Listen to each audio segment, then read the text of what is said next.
عثمہ اسے کیسے روک سکتی تھی؟ یہ اس کا اپنا گھر تھا، بلکہ وہ اس کے گھر میں ہی رہ رہی تھی۔ یہ کم تھا کہ انہوں نے اس یتیم اور لاوارث بچی کو پناہ دے رکھی تھی۔ ہاتھ منہ دھو لو، عثمہ کی آواز پر اس نے اٹھ کر ہاتھ منہ دھونے شروع کر دیے۔ اتنی دیر میں عثمہ نے کھانا اس کی چارپائی پر رکھ دیا تھا اور خود دوبارہ باورچی خانے میں چلی گئی تھی۔ غفران نے کھانا کھانا شروع کیا تو ابھی پہلا ہی نوالا لیا تھا کہ عثمہ کی آواز آئی، بسم اللہ الرحمن الرحیم پڑھ کر کھانا شروع کرنا چاہیے۔ یہ اس نے بہت حوصلہ کیا تھا کہ غفران کو ٹوکا تھا۔ اس نے اپنا ہاتھ روک لیا تھا۔ کوئی توقف کے بعد اونچی آواز میں بسم اللہ پڑھنی شروع کر دی۔ عثمہ اس کے اس انداز پر مسکرا پڑی۔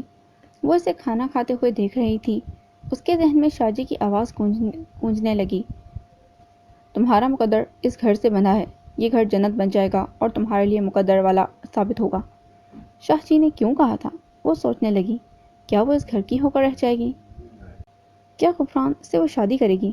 بظاہر تو ایسا کوئی ارادہ نظر نہ آ رہا تھا، مگر وہ شاہ جی کی بات کو چٹلا نہ سکتی تھی، کیونکہ وہ آل رسول کی کہی ہوئی ہر بات کو پتھر پر لکیر سمجھتی تھی۔ جانی تو اس کا بھائی تھا، اور شاہ جی نے کہا تھا کہ اب تمہارا ماں باپ اور بھائی سب کچھ جانی ہی ہے، مگر اس گھر سے تعلق کس ناطے سے جوڑا تھا؟ غفران تو اس کی اتنی حیا کرتا ہے کہ اس کی طرف آنکھ اٹھا کر بھی نہیں دیکھتا۔ اب وہ بھی غفران کو اپنا محسن اور محسنہ کا بیٹا تصور کرتی تھی۔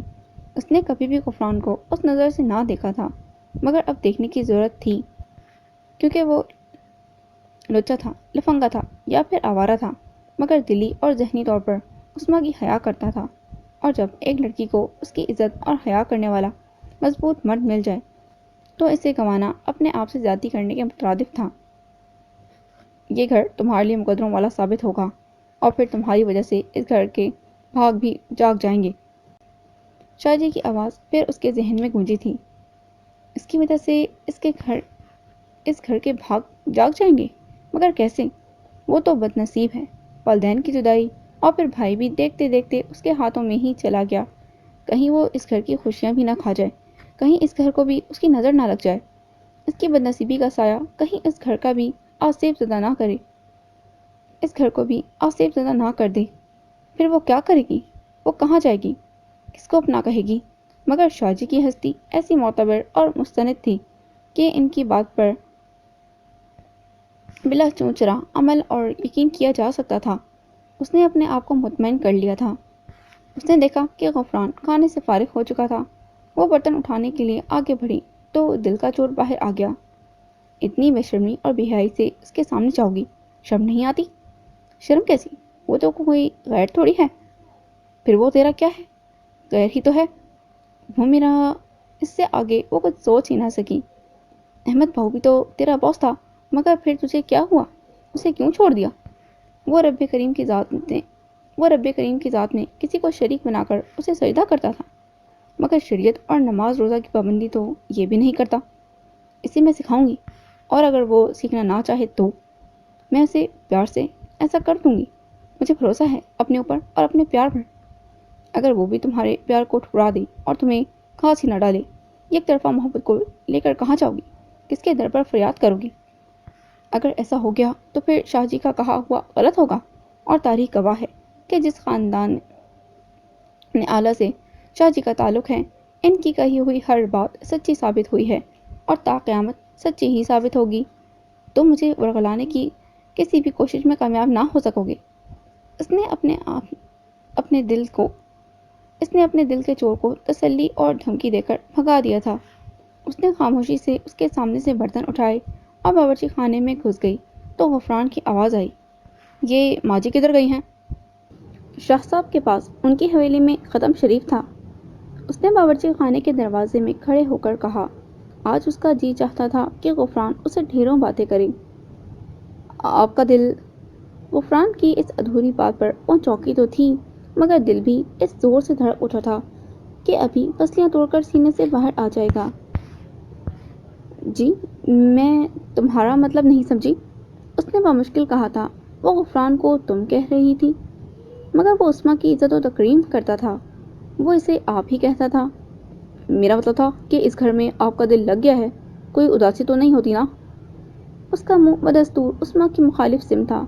ایسے لگتا تھا کہ وہ سامنے والی دیوار سے باتیں کر رہا ہو، جبکہ عثمان اس کے پیچھے کھڑی تھی۔ دونوں ہی ایک دوسرے کے تاثرات دیکھنے سے قاصر تھے۔ اداسی تو جانے والے لوگوں کی یاد کر کے چپکے سے دل میں آ کر بیٹھ جاتی ہے، وہ غمگین لہجے میں بولی تو غفران کو پچھتاوا لگ گیا کہ اس نے اداسی کی بات کیوں کی۔ یہ نامراد ایسی ہی چیز ہے کہ اگر کہیں ٹھہر جائے تو پھر ٹھہر ہی جاتی ہے۔ جانی نے آپ کے لیے کچھ روپے دیے ہیں جی۔ اس نے جیب سے بہت سارے روپے ہاتھ پیچھے کر کے عثمان کو پکڑانے چاہے تو اس کی آواز گونجی، یہ روپیہ اور پیسہ تو میری ضرورت نہیں ہے، مجھے تو بس خلوص اور رشتوں کی بھوک ہے، پیار اور محبت کی متلاشی ہوں میں۔ اس نے ہاتھ واپس کھینچ لیا تھا۔ عثمان کا آخری فقرہ اس کے دل کے تاروں کو چھیڑ گیا تھا۔ ایک ہلکی سی جھنجھلاہٹ ہوئی تھی۔ اس نے روپے چارپائی پر رکھ دیے۔ وہ پڑھا لکھا تو نہ تھا کہ عثمان کی اس بات کا مناسب جواب دیتا، پھر بھی اس نے اپنی دانست میں الفاظ کو اپنے ذہن میں جمع کیا اور اپنی زبان سے ادا کرنے لگا۔ پیار، محبت اور خلوص تو آج کل بمشکل ملتا ہے۔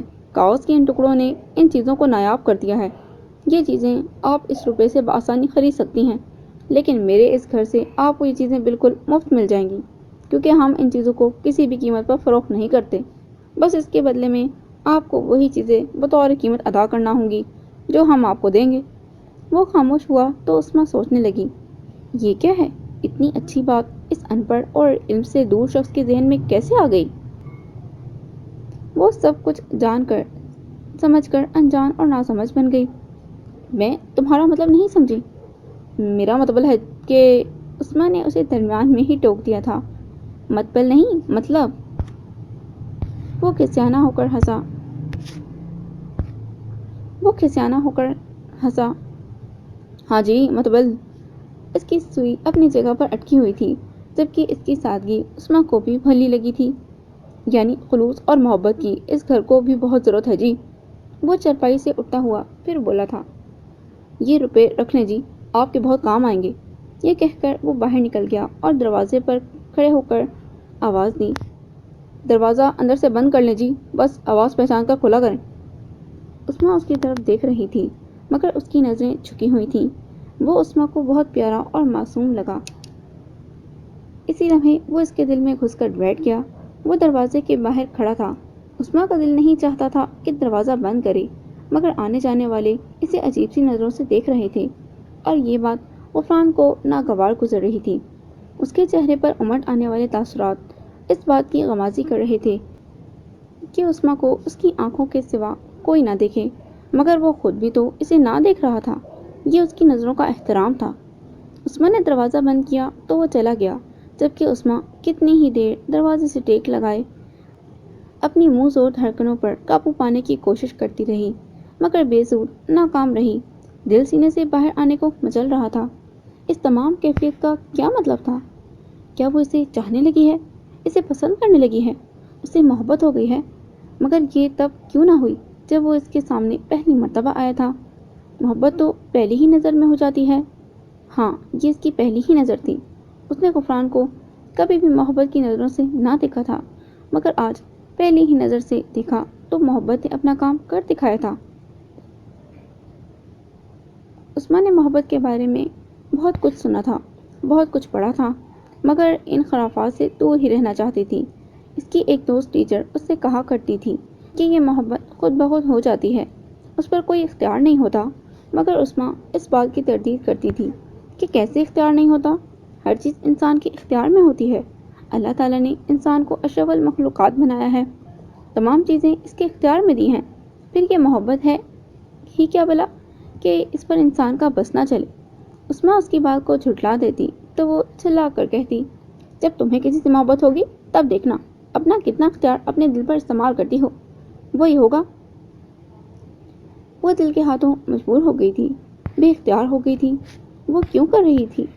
نہیں نہیں، وہ تو خود ایسا کر ہی نہیں سکتی، یہ سب کچھ اس سے محبت کروا رہی تھی۔ اس کے روزمرہ کے معمول میں کافی تبدیلی آ گئی تھی۔ صبح اٹھ کر غفران کا بستر جھاڑ کر اکٹھا کرنا، اس کے کپڑوں کو ترتیب سے رکھنا، اس کے جوتے پالش کرنا، اسے دیکھتے رہنا، یہ سب کیا تھا؟ محبت تھی، اور ایک اور کام جو ہر روز رات گئے تک جاگنا اور غفران کا انتظار کرنا۔ وہ چاہتی تھی کہ غفران روزانہ گھر آئے، اپنے گھر میں سویا کرے، اس کے ساتھ ماجی کے ساتھ کھانا کھایا کرے، مگر وہ ہر بار کام کی زیادتی کا بہانہ بنا کر ماں جی کو بھی ٹال دیتا تھا اور عثمیٰ کو بھی سنا دیتا تھا۔ عثمیٰ کے چہرے پر غفران کو دیکھ کر جو رنگ بکھرتے تھے وہ ماں جی نے بہت بہتر طور پر محسوس کر لیے تھے، اور خدا سے دعا ہو گئی تھی کہ اللہ تعالیٰ عثمیٰ کے ذریعے ہی غفران کو نیکی کی راہ پر ڈال دے۔ غفران نے بھی محسوس کر لیا تھا کہ عثمیٰ اس میں خاطر خواہ دلچسپی لے رہی ہے۔ وہ کسی بھی فیصلے تک پہنچنے سے پہلے شیخ عمر حیات اور اس جعلی پیر سے دو ہاتھ کرنا چاہتا تھا۔ اب بھی وہ سیدھا جانی کے پاس پہنچا تھا۔ تیری بہن تجھے سلام کہہ رہی تھی، اس نے اندر داخل ہونے پر جانی کو کہہ دیا۔ کیسی ہے وہ؟ جانی جو چائے بنا رہا تھا چولہے کے پاس سے اٹھ کر غفران کے پاس آ کر کھڑا ہو گیا۔ دودھ ہے تو ایک پیالی مجھے بھی دے دو۔ غفران نے اس کی بات کا جواب تو نہ دیا اور اپنا چائے پینے کا مطالبہ پیش کر دیا۔ جانی نے دیگچی میں مزید دودھ ڈالا اور چائے بنا کر غفران کے پاس ہی زمین پر آ کر بیٹھ گیا۔ اچھی ہے، وہ پیسے ہی نہیں لے رہی تھی۔ غفران نے اب اس کی بات کا جواب دیا تو جانی مسکرا کر اس کے قریب ہو گیا۔ کہہ رہی تھی کہ مجھے یہ روپے نہیں بلکہ پیار اور محبت کی ضرورت ہے۔ وہ پھر بولا اور چائے کی چسکیاں لینے لگا۔ وہ چپ نہ رہ سکتا تھا۔ دیکھ یار، میرا مطلب ہے پایا کہ جتنے جوگے ہیں اس کا خیال تو رکھ ہی رہے ہیں۔ غفران بولا۔ خیال رکھنا اور بات ہوتی ہے اور خیال کرنا اور بات۔ تم کیا کرتے ہو؟ جانی نے سوال کیا تو وہ اسے گھور کر دیکھنے لگا۔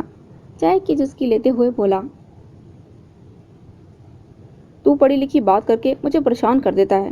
تو بتا کیا کرنا چاہیے؟ لو، الٹی آنتے گلے کو پڑ گئی۔ میں تو لڑکی کا بھائی ہوں، میں کیسے بتا سکتا ہوں بھلا؟ جانی نے اسے سچ اگلوانا چاہا۔ تو پہلے میرا یار بھی تو ہے۔ چل تو یار بن کر ایک ان پڑھ یار کو مشورہ دے دو جو مخلص اور مفت ہو۔ اس نے چائے کی پیالی ختم کر لی تھی۔ تم اس کا کس لحاظ سے کتنا خیال رکھنا چاہتے ہو؟ جانی نے پوچھا۔ میں چاہتا ہوں کہ اسے میرے گھر میں کسی قسم کی تکلیف نہ ہو، وہ میری کسی بات سے کبھی بھی ناراض نہ ہو۔ وہ دور خلاؤں میں گھورتا ہوا بول رہا تھا۔ جانی باشا، اس نے چھوٹی سی عمر میں بہت سے دکھ دیکھ لیے ہیں، اب کوئی بھی دکھ اسے تنگ نہ کرے، کوئی بھی پریشانی اسے نہ ستائے، بس ایسا ہی خیال رکھنا چاہتا ہوں اس کا۔ اس نے بات ختم کی۔ مگر کیوں؟ جانی بھی چائے پی چکا تھا۔ وہ تمہاری کیا لگتی ہے؟ میرا مطلب ہے کہ تمہارا اس سے کیا رشتہ ہے؟ یہ تو مجھے بھی نہیں پتا کہ وہ میری کیا لگتی ہے۔ وہ جانی کی بات کا جواب پڑھے لکھے لوگوں کی طرح دینا چاہتا تھا، پر میرا اس کے ساتھ انسانیت کا رشتہ ضرور ہے۔ میں نے ایک بار شاجی سے سنا تھا کہ انسانیت کی معراج کو بلند رکھو۔ اس تمام معاملات میں میرا خیال ہے کہ تم وہ بات بھول رہے ہو جس سے عثمیٰ کو بہت سکون ملے گا۔ جانی نے کہا تو اس نے چونک کر اس کی طرف دیکھا اور استفہامیہ نظروں سے پوچھا، کون سی بات؟ خالد کا قتل۔ جانی کے اس چھوٹے سے جواب نے اس کے چہرے کا رنگ متغیر کر دیا تھا۔ وہ زمین پر سے اٹھتا ہوا بولا، جانی باشا، اس معصوم کا قتل میں ساری عمر نہیں بھول سکتا۔ تم دیکھنا میں اس کے قاتلوں کو کس اذیت ناک موت سے دوچار کروں گا، ان کی روحیں تک بھی کانپ جائیں گی۔ کچھ دیر پہلے والا غفران ختم ہو چکا تھا، اس کی جگہ ایک وحشی اور خون خوار غفران نے لے لی تھی۔ میں نے اس سلسلے میں کافی کام کر لیا ہے۔ شیخ کو محض ڈرانے کے لیے جو ڈرامہ کیا تھا وہ بھی کافی کامیاب رہا ہے۔ اب ایمان اور ڈاکٹر شارق کو دیکھنا ہے۔ جانی نے بھی اس کے مزاج کا سمجھ کر بات کہی تھی۔ جانی باشا، وہ اس کی طرف مڑا، میں اس کام میں مزید دیر برداشت نہیں کر سکتا۔ اور احمد باؤ کا کیا بنا؟ آپ خود دیکھو گے غفران بھائی کہ احمد باؤ کس طرح اس لعنت میں پھنسے گا۔ جانی بولا، وہ بھی تڑپ تڑپ کر مرے گا جس طرح خالد مرا تھا۔ شیخ عمر حیات، تمہارا یہ واحد چراغ تمہارے منہ سے نکلنے والی پھونک سے ہی بجھا دوں گا۔ غفران ایک بار پھر جانی سے مخاطب ہوا، آج رات ہی ڈاکٹر کا کام تمام کرو۔ جو بھی طریقہ کار ہے مجھے اس ڈھونگی اور جعلی پیر کا مکمل پتہ چاہیے۔ وہ تو شیخ عمر حیات کا خدا بن کر بیٹھا ہوا ہے۔ آپ فکر نہ کرو غفران بھائی، ایسا ہی ہوگا۔ جانی نے اسے کندھے پر ہاتھ مار کر تسلی دی۔ میں ڈاکٹر کا بندوبست کرتا ہوں، آپ احمد باؤ کا پتہ کریں۔ غفران نے جانی کی بات سن کر اس بات میں سر ہلا دیا۔ جانی فوراً باہر نکل گیا، جبکہ غفران آئندہ کے لیے لاہ عمل طے کرنے لگا۔ شیخ عمر حیات پر ہاتھ ڈالنے کے لیے یقیناً ایک لمبی چوڑی پلاننگ کی ضرورت تھی۔ باقاعدہ ثبوت بھی ہونے چاہیے تھے جس سے سرکاری محکموں کو آگاہ کیا جا سکے تاکہ وہ شیخ کی اینٹ سے اینٹ بجا سکیں۔ اس نے بھی ڈاکٹر شارق کو چیک کرنے کا پروگرام بنایا تھا۔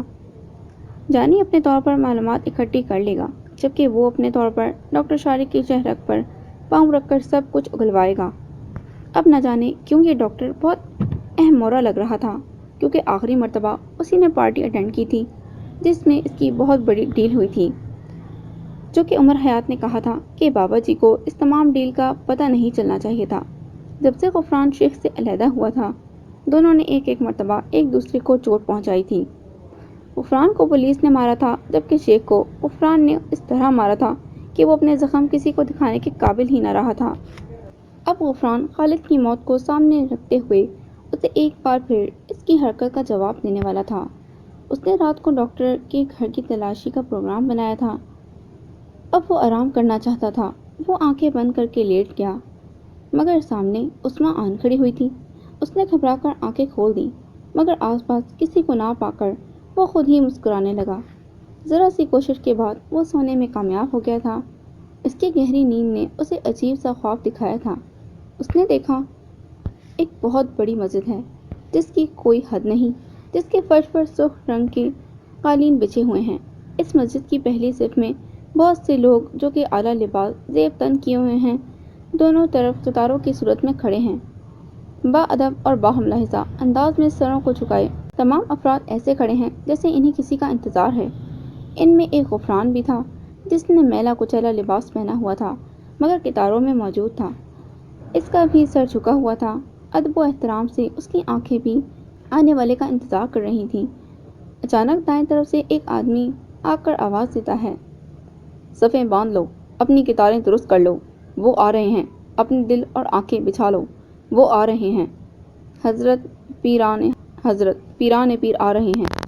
اچانک ایک طرف سے ایک نورانی، وجدانی اور قلب کو سکون دینے والی خوبصورت شکل کے بزرگ جنہوں نے سفید رنگ کا لمبا سا جوغہ پہن رکھا ہے، ان کے سر پر عمامہ شریف بھی سفید رنگ کا تھا جس پر ہیرے موتی جواہرات جڑے ہوئے تھے، تشریف لا رہے ہیں۔ ان کے پیچھے پیچھے ہاتھ باندھ کر چلنے والے عقیدت مند اپنے سروں کو جھکائے ہوئے چل رہے ہیں۔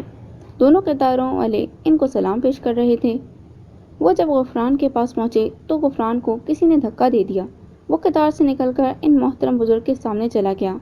انہوں نے محبت بھری مسکراہٹ سے اس کی طرف دیکھا اور اپنا دایاں ہاتھ آگے بڑھا دیا۔ غفران نے محبت اور عقیدت سے ان کا ہاتھ چوم لیا۔ اس کی آنکھوں سے گرم پانی کے قطرے بہنے لگے۔ بزرگ نے اس کے سر پر ہاتھ رکھ کر کہنا شروع کیا، اب کسی بھی پریشانی کی ضرورت نہیں ہے، کوئی بھی ناجائز کام مت کرنا، اپنے تمام کام اور تمام فیصلے اللہ پر چھوڑ دو، وہ بہتر عدل کرنے والا ہے۔ مزید باتیں تمہیں تمہارا مرشد رشید حسین بخاری بتا دے گا۔ ہمارے پاس آتے رہنا، اللہ تمہاری رہنمائی فرمائے گا۔ انہوں نے غفران کے ہاتھ سے اپنا ہاتھ نرمی سے علیحدہ کیا اور آگے کی طرف بڑھ گئے۔ غفران کی آنکھوں نے ساون کی جھڑی لگا دی تھی۔ بزرگ کے پاک وجود سے اٹھنے والی خوشبو اور نورانیت سے بھرپور چہرے نے غفران پر گہرا اثر کیا تھا۔ وہ واپس اپنی قطار میں آیا تو وہاں شاہ جی کو کھڑے دیکھا جو اس کی طرف دیکھ کر مسکرا رہے تھے۔ غفران نے اپنے ارد گرد نگاہ دوڑائی تو اپنے پاس کسی کو بھی نہ پا کر بڑا حیران ہوا۔ تمام لوگ نہ جانے کہاں چلے گئے تھے۔ وہ منظر بھی یکسر بدل گیا تھا۔ اب وہ ایک لکودک صحرا میں کھڑا تھا، جبکہ شاہ جی بھی غائب ہو گئے تھے۔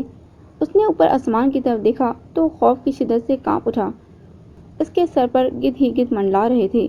وہ اسے مردہ تصور کر کے نوچنے کے لیے غوطہ لگانے لگے۔ غفران نے چیخ ماری اور ہاتھوں سے انہیں دور رکھنے کے لیے ہاتھ پاؤں مارنے لگا۔ وہ جیسے کہہ رہا ہو کہ میں مرا نہیں ہوں، ابھی زندہ ہوں۔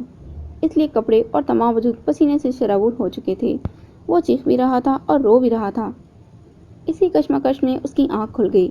اس نے اپنے آپ کو وہیں چارپائی پر پڑے ہوئے پایا، جبکہ اس کے تمام کپڑے پسینے سے شرابور تھے اور چہرہ بھی آنسوؤں سے تر ہو چکا تھا۔ وہ اس خواب سے بڑا پریشان ہوا تھا۔ اس کی دھڑکنیں بے قابو ہو رہی تھیں۔ اس نے جلدی سے اٹھ کر منہ پر پانی کے چھینٹے مارنے شروع کر دیے۔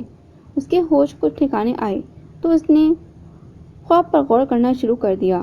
آج سے پہلے اس نے کبھی بھی نورانی خواب نہ دیکھا تھا۔ وہ تو جیسے شاہ جی کے سامنے نہ جاتا تھا، مگر اب وہ خواب میں آ کر اسے سیدھی راہ پر چلنے کو کہہ رہے تھے۔ اور وہ نورانی صورت والے بزرگ کون تھے؟ ان کی موہنی سی صورت عفران کے تصور میں بس گئی تھی۔ اور وہ وسیع و عریض مسجد، وہ کون سی جگہ تھی؟ تمام لوگ عقیدت و احترام سے اس بزرگ کے پیچھے ہاتھ باندھ کر کیوں چل رہے تھے، جبکہ دونوں طرف قطاروں میں بھی بزرگان ہی کھڑے تھے؟ اور پھر ان بزرگوں کا یہ کہنا کہ تمام معاملات اللہ پر چھوڑ دو، وہ بڑا بہتر عدل کرنے والا ہے۔ کن معاملات کی طرف اشارہ تھا؟ اور پھر چاچی کے آتے ہی تمام نورانی منظر غائب ہو جانا اور اس کے سر پر مردار کھانے والے گدھوں کا منڈلانا۔ وہ سب کچھ سوچ کر ایک بار پھر کانپ کر رہ گیا۔ وہ اس واقعے کا ذکر کس سے کرے جو اس کے ساتھ خواب میں پیش آیا تھا؟ وہ جانی سے بات کرے گا۔ ہاں، وہ پڑھا لکھا ہے، وہ کچھ نہ کچھ ضرور بتائے گا۔ ہاں، وہ جانی سے ہی بات کرے گا۔ لیکن میں نے تو سنا ہے کہ خواب تو خواب ہی ہوتے ہیں، ان میں کوئی سچائی نہیں ہوتی۔ وہ کبھی ذہن کو تسلی دیتا اور کبھی ذہن اسے ورگلانے لگتا۔ اس نے بہت سوچ بچار کے بعد جانی سے ہی بات کرنے کا فیصلہ کیا تھا۔ جانی اس وقت ایمان کی کوٹھی میں گھوم رہا تھا۔ ایمان کا ایڈریس اس نے عثمان سے لے لیا تھا۔ جانی بھائی، کوئی خاص بات ہے؟ عثمان نے اس کا پتہ بتاتے ہوئے مخصوص انداز میں پوچھا تو جانی جھپتے ہوئے بولا، میرا کوئی بھی ایسا ویسا ارادہ نہیں ہے کہ میں اس خاص قسم کے چکروں میں پڑوں، اور تم بہن ایسا مت سوچو۔ ایک بہت ہی خاص بات ہے جو آپ کی سہیلی کو پتہ ہے۔ وہ عثمان کو کبھی تم اور کبھی آپ کہہ کر پکارتا تھا۔ جھجک کا امر ابھی بھی مانے تھا کہ وہ عثمان کو تم نہ کہے، لیکن وہ اسے چھوٹی تھی، اس لیے کبھی کبھار ڈنڈی مار جاتا تھا۔ عفران کی صحبت اپنا اثر دکھا رہی تھی۔ وہ اس کوٹھی میں تنہا گھوم رہا تھا، کوئی چوکیدار وغیرہ نہ تھا۔ غالباً ایمان تنہائی پسند تھی یا پھر بہت محتاط رویہ اختیار کرتی تھی کہ اس کے زیادہ دوست بھی نہ تھے۔ وہ محتاط انداز میں ایک دوسرے کمرے میں جاتا، لیکن وہاں کسی کو نہ پا کر اسے حوصلہ ہو جاتا۔ اب وہ ایک ڈرائنگ روم میں تھا جسے بہت سلیقے اور نفاست سے سجایا گیا تھا۔ بیڈ روم کی نسبت ڈرائنگ روم میں زیادہ قیمتی اشیاء رکھی گئی تھیں۔ تمام کوٹھی بلکہ ہر جگہ ہی کھلی پڑی تھی۔ کسی بھی کمرے کو کوئی تالا نہ تھا۔ گھر میں بہت قیمتی اشیاء موجود تھیں، کوئی بھی بآسانی چرا سکتا تھا۔ پھر اتنی لاپرواہی وہ کیسے اور کہاں جا سکتی تھی؟ اس نے ڈرائنگ روم سے اوپر جاتی ہوئی سیڑھیوں کی طرف دیکھا اور اوپر والے پورشن کو چیک کرنے کا منصوبہ بنا لیا۔ وہ آگے پیچھے دیکھتا ہوا احتیاط سے سیڑھیاں چڑھ رہا تھا کہ ایک ناگوار سی وہ اس کے نتنوں سے ٹکرائی۔ وہ محتاط ہو گیا۔ اس نے اوپر جا کے دیکھا تو سیڑھیوں کے سامنے والا کمرہ بند ملا۔ اس کے دروازے پر تالا پڑا ہوا تھا۔ ساتھ ہی کچن تھا، جبکہ اس کے ساتھ ہی ایک بیڈ روم تھا۔ اس نے کچن میں جھانکا مگر مایوس ہوا۔ پھر اس نے بیڈ روم میں بھی دیکھا مگر وہ بھی خالی تھا۔ اس نے بند کمرے کو چیک کرنے کا سوچا۔ وہ کچن میں داخل ہوا تو اسے احساس ہوا کہ ناگوار بو گیس کی تھی جو چل رہی تھی۔ اس نے چولہے کی نوک گھما کر اسے بند کر دیا اور کچن میں باہر کی طرف کھلنے والا روشن دان کھول دیا۔ اس نے دائیں دیوار کی طرف دیکھا تو ایک پردہ لگا ہوا تھا۔ اس نے پردہ اٹھا کر دیکھا تو حیران رہ گیا۔ ایک چھوٹا سا دروازہ نما راستہ اس بند کمرے کی طرف جاتا تھا۔ وہ بے دھڑک اندر داخل ہو گیا۔ یہ تو اس نے دیکھ ہی لیا تھا کہ تمام کوٹھی خالی پڑی ہے۔ اس نے دیوار ٹٹول کر بجلی کا سوئچ تلاش کر کے لائٹ آن کی تو اس کی آنکھیں حیرت سے پھیلتی چلی گئیں۔ اس کا سانس اوپر کا اوپر اور نیچے کا نیچے رہ گیا۔ ایک خوفناک منظر اس کی نگاہوں کا منتظر تھا۔ سامنے بیڈ پر ایمان کی خون میں لت پت پڑی لاش تھی۔ اس نے وہاں سے بھاگ جانا چاہا کہ کہیں اس قتل کا الزام اس کے اوپر نہ آ جائے، مگر وہ بزدل نہ تھا۔ اس نے قریب جا کر دیکھا تو گردن پر ایک باریک سی تار لپٹی ہوئی تھی۔ اس نے بہت احتیاط سے وہ تار اس کی گردن سے الگ کر لی۔ ایمان کی خوبصورت آنکھیں حیرت سے کھلی ہوئی تھیں، جیسے کہ اسے قاتل پر یقین ہی نہ آ رہا ہو۔ وہ قاتل کو یقینی طور پر بہت قریب سے جانتی ہوگی۔ اس نے ایک چادر اٹھا کر اس کے جسم پر ڈال دی، کیونکہ بغور جائزہ لینے سے جانی کو معلوم ہوا کہ قتل کرنے سے پہلے اس کے ساتھ زیادتی بھی کی گئی تھی۔ جانی کی سمجھ میں نہ آ رہا تھا کہ کیا کرے۔ وہ پاگلوں کی طرح ادھر ادھر نظر دوڑا رہا تھا۔ اس کی نظر کونے میں رکھے ہوئے میز پر پڑ گئی۔ وہ پاس گیا تو اس پر 3 مگ جو کہ خالی تھے پڑے ہوئے تھے۔ اس نے تینوں مگ باری باری سونگھے تو اس پر انکشاف ہوا کہ ایک مگ میں کوئی دوائی ملا کر کسی کو پلائی گئی ہے۔ یقیناً ایمان کو قاتل نے بے ہوشی کی دوائی ملا کر کافی پلائی ہوگی اور پھر بے ہوش ہونے پر اس کا ریپ کر ڈالا ہوگا۔ ہوش میں آنے پر اس کے دوسرے ساتھی نے اس کے گلے میں تار ڈال کر موت کی نیند سلا دیا ہوگا۔ مگر قاتل نے کسی بھی چیز کو نہ چھیڑا تھا۔ ایمان کے بازوؤں میں یعنی اس کی کلائیوں میں سونے کے 2 کنگن بھی بدستور موجود تھے۔ جانی نے دوبارہ لاش کا جائزہ لینا شروع کر دیا۔ اس نے ایمان کے دونوں کنگن بھی اتار لیے اور کانوں میں موجود ٹاپس بھی اتار لیے۔ اسے ڈر بھی لگ رہا تھا مگر یہ کام بھی ضروری تھا۔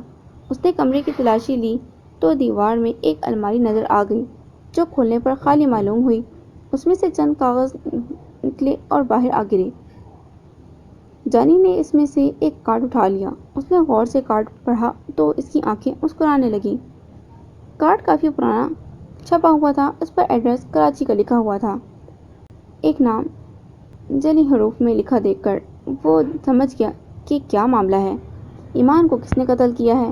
اب وہ بہت جلد قاتل اور اس کے شریک کو چیک کرنا چاہتا تھا۔ اس نے جلدی سے اپنے تمام وجود کا جائزہ لیا اور پھر حسرت سے لاش کی طرف دیکھا۔ کتنا معصوم حسن تھا جو بے دردی سے خاک میں ملانے کے لیے ختم کر دیا گیا تھا۔ خون کی چپچپاہٹ سے اندازہ ہوتا تھا کہ ایمان کو تقریباً 4-5 گھنٹے پہلے ہی قتل کیا گیا ہے۔ اس نے اب گیٹ سے جانا مناسب نہ سمجھا تھا۔ وہ کوٹھی کی پچھلی دیوار پھلانگ کر خالی پلاٹ میں کود گیا۔ شام کو پھیلنے والے ملگجی اندھیرے نے اس کا ساتھ دیا تھا۔ ویسے بھی اس ماڈرن ایریا میں زیادہ تر اپنی اپنی کھال میں مست رہنے والے لوگ ہی رہتے تھے۔ کوئی بھی کسی کے کام میں مداخلت نہ کرتا تھا اور نہ ہی کسی کی مداخلت اپنے کام میں برداشت کرتا تھا۔ جبھی تو ایمان کے قتل کا ابھی تک کسی کو پتہ نہ چلا تھا۔ اس نے تھوڑا سا آگے آ کر ایک پبلک کال آفس کی کیبن سے متعلقہ تھانے کا نمبر معلوم کرنے کے بعد انہیں کوٹھی نمبر اور ایڈریس سمجھایا اور بتا دیا کہ وہاں پر ایک خبرو دوشیزہ کی لاش پڑی ہے جو پولیس کے لیے ایک امتحان ہوگا۔ وہ تقریباً 15 منٹ تک اسی ایریا میں ٹہلتا رہا۔ اس نے پولیس کی گاڑیوں کے سائرن سنے تو اس نے اطمینان ہوا کہ اب ایمان کو قبر کی مٹی نصیب ہو جائے گی۔ وہ جلد از جلد غفران کو سب کچھ بتانا چاہتا تھا۔ اس نے اپنے آپ کو نارمل کر لیا تھا۔ ایمان کے دونوں کنگن اور اس کے کانوں کے ٹاپس اور اس کے گلے سے ملنے والا آلہ یعنی تار جانی کے قبضے میں تھے۔ وہ گھر پہنچا تو غفران کو پریشانی کے عالم میں ٹہلتے ہوئے پایا۔ جانی نے اندر داخل ہو کر باہر کا دروازہ بند کر کے تالا لگایا۔ وہ گھبرایا ہوا لگ رہا تھا۔ غفران اس کی ان حرکتوں کو مشکوک انداز میں دیکھ رہا تھا۔ اس نے جانی کو کبھی بھی اتنا نروس نہ دیکھا تھا۔ وہ تالا لگا کر واپس مڑا۔ اس سے پہلے کہ غفران کوئی سوال کرتا اس نے اس کا بازو پکڑا اور تقریباً کھینچتا ہوا پچھلے کمرے میں لے گیا۔ غفران حیرت سے اسے دیکھ رہا تھا اور جانی بھی منہ سے کچھ نہ بول رہا تھا۔ غفران کو اس کا یہ انداز بہت ہی عجیب لگا تھا کیونکہ جانی کا سانس پھول رہا تھا۔ غفران بھائی، وہ اپنے سانس کو درست کرتے ہوئے بولا، ایمان قتل ہو گئی ہے۔ غفران پر ایٹم بم گر پڑا تھا۔ یہ خبر سن کر وہ اپنا خواب اور پریشانی بھول گیا تھا۔ ہو کہ اس نے ایمان کو دیکھا نہ تھا مگر وہ جانتا تھا کہ بابا جی کے کھوج میں وہ ایک اہم حیثیت رکھتی تھی۔ اس نے خشمگین نظروں سے جانی کے چہرے کا جائزہ لیا جس پر غفران کی تجربہ کار نظروں نے سچ پڑھ لیا تھا۔ جانی اپنا سانس درست کر چکا تھا۔ اس نے غفران کی نظروں میں استفہامیہ انداز محسوس کر کے تمام بات اسے منوعاً بیان کرنی شروع کر دی۔ جو جانی ایمان کے قتل کی روایات بیان کرتا جا رہا تھا غفران کے چہرے پر رنگوں کا جال بکھرتا جا رہا تھا۔ وہ اپنے چہرے کو متغیر ہونے سے محفوظ کرتا تو کوئی نہ کوئی انوکھی بات اس کے چہرے پر زلزلے کے آثار پیدا کر دیتی تھی۔ جانی نے کنگن، ٹاپس اور تار نکال کر غفران کے سامنے رکھ دی۔ وہ تار کو غور سے دیکھنے لگا اور بولا، قاتل کی صفاقی اور زندگی کا اندازہ اس بات سے بھی لگایا جا سکتا ہے کہ وہ صرف ایمان کی عزت سے نہ کھیلنا چاہتا تھا بلکہ اسے بے آبرو کرنے کے بعد اس کو ہمیشہ ہمیشہ کے لیے موت کے گھاٹ اتارنا چاہتا تھا، کیونکہ قاتل کے پاس اس دھاتی تار کا موجود ہونا اس بات کا ثبوت ہے۔ غفران کے تجزیے نے جانی کو سر ہلانے پر مجبور کر دیا۔ اور تمہیں جو کارڈ ملا ہے جس کا ذکر تم کر رہے تھے اس پر کس کا نام اور پتہ ہے؟ کیا وہ کسی کمپنی کا کارڈ ہے؟ غفران نے جانی سے سوال کیا تو اس نے چونک کر جیب سے وہ کارڈ نکال کر غفران کی طرف بڑھا دیا۔ اتنی سیریس کنڈیشن میں بھی تو مذاق سے باز نہیں آیا۔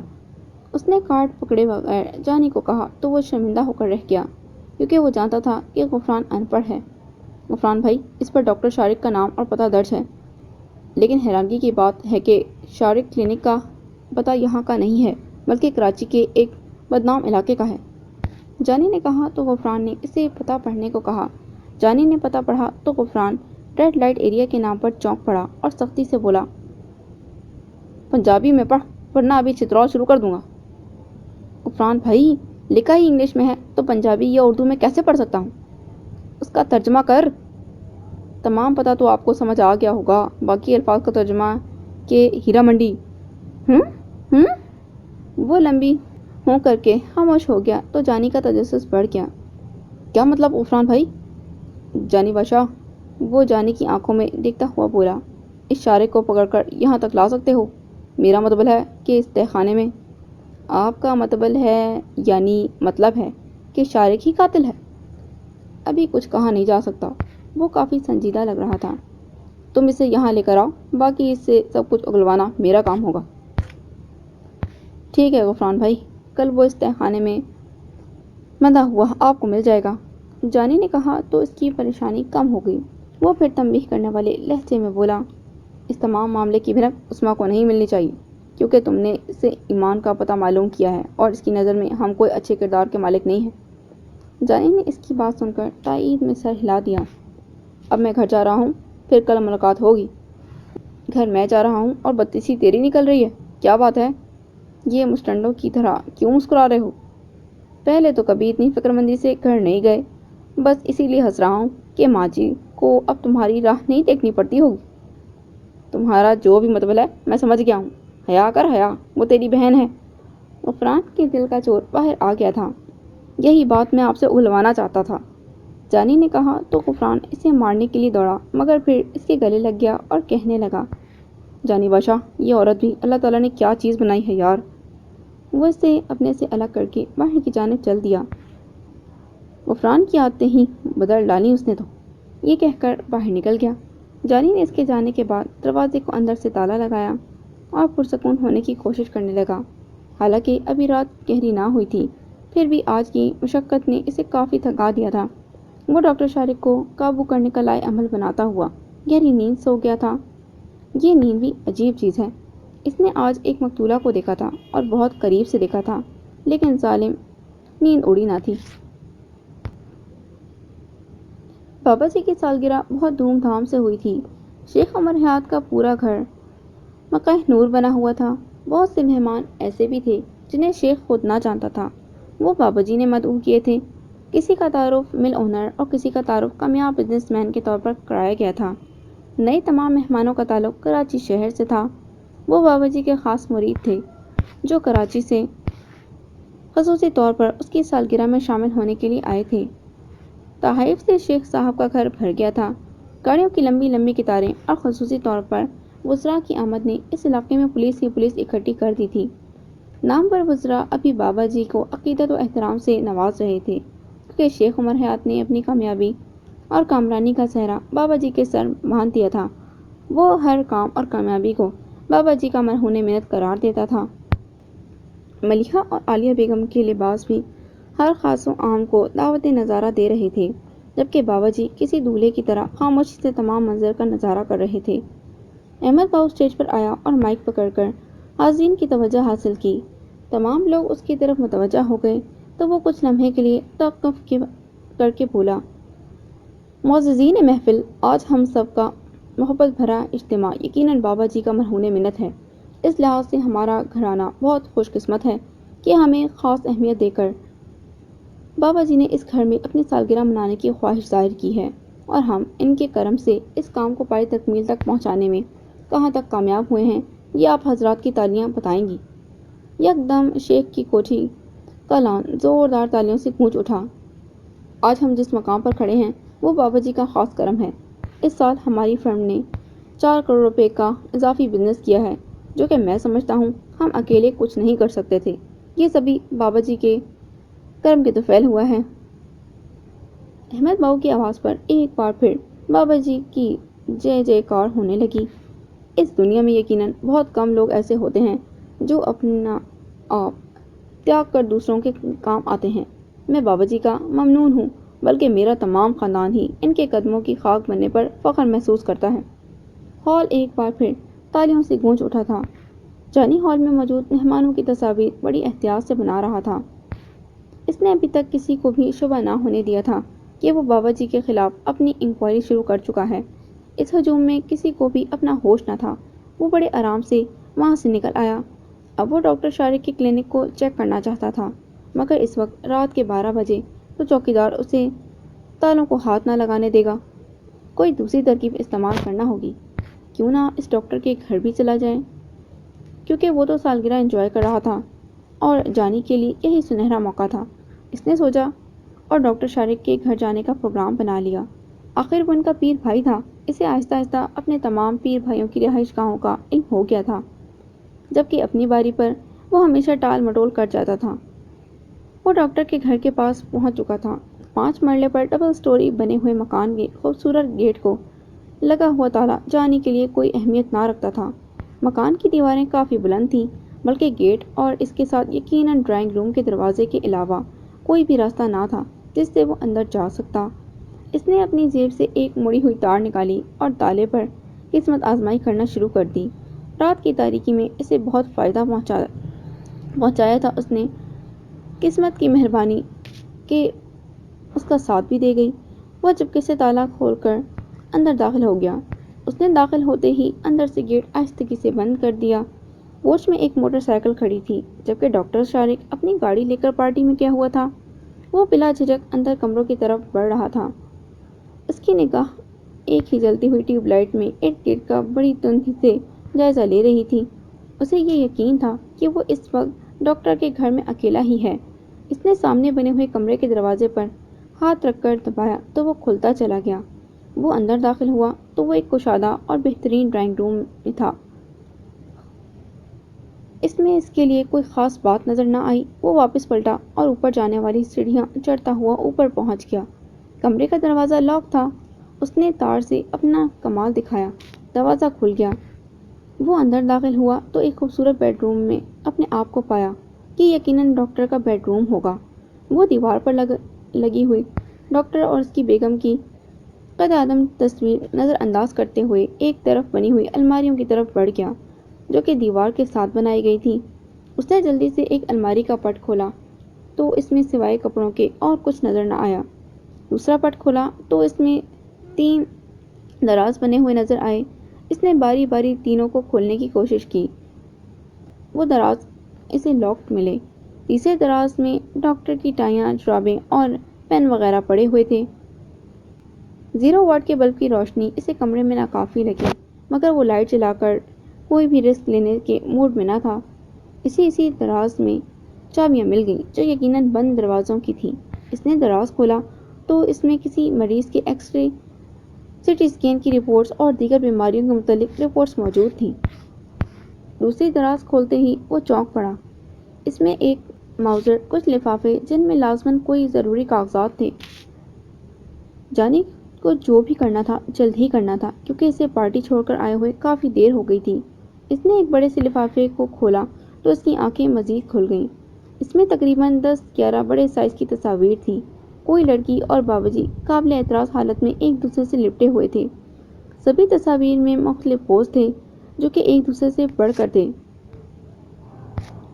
بابا جی اور لڑکی کپڑوں سے بے نیاز اپنے کام میں مصروف تھے، مگر تصاویر بنانے والے کا کمال تھا کہ ہر پوز بڑا واضح اور کلیئر تھا۔ جانی نے جلدی سے وہ لفافہ اپنے قبضے میں لے لیا اور دوسرا لفافہ دیکھنے لگا۔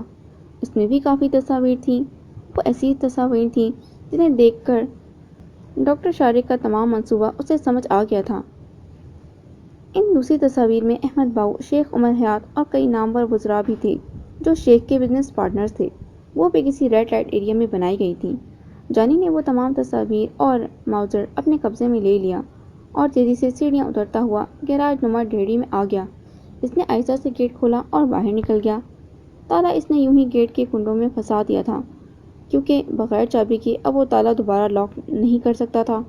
اس کی قسمت اس پر مہربان تھی کہ ابھی وہ ڈاکٹر کی گلی کراس کر کے سڑک کے دوسری طرف ہی گیا تھا کہ اس نے ڈاکٹر کی گاڑی آتی دیکھی۔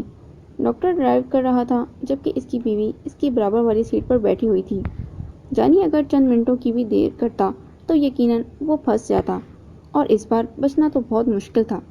اس نے یہ سوچ کر اپنے چہرے پر پسینے کے قطرے محسوس کیے۔ وہ ایک بہت بڑا کام بخوبی انجام دے چکا تھا۔ اس نے ایک پرسکون سانس لی اور غفران کے گھر کی طرف چل پڑا، کیونکہ گزشتہ 2 روز سے اس سے ملاقات نہ ہو سکی تھی، اور پھر ڈاکٹر شارق کے گھر کی تمام کارروائی بھی اسے سنانا تھی۔ اس نے ماؤزر اپنی ڈب میں لگا لیا اور تصاویر کے دونوں لفافے اپنے سینے سے لگا کر شرٹ کے بٹن بند کیے، اور رات کے 3 بجے وہ ایسے ٹہلتا ہوا چل رہا تھا کہ وہ جیسے دوپہر کے وقت بازاروں کی رونق دیکھنے آیا ہو۔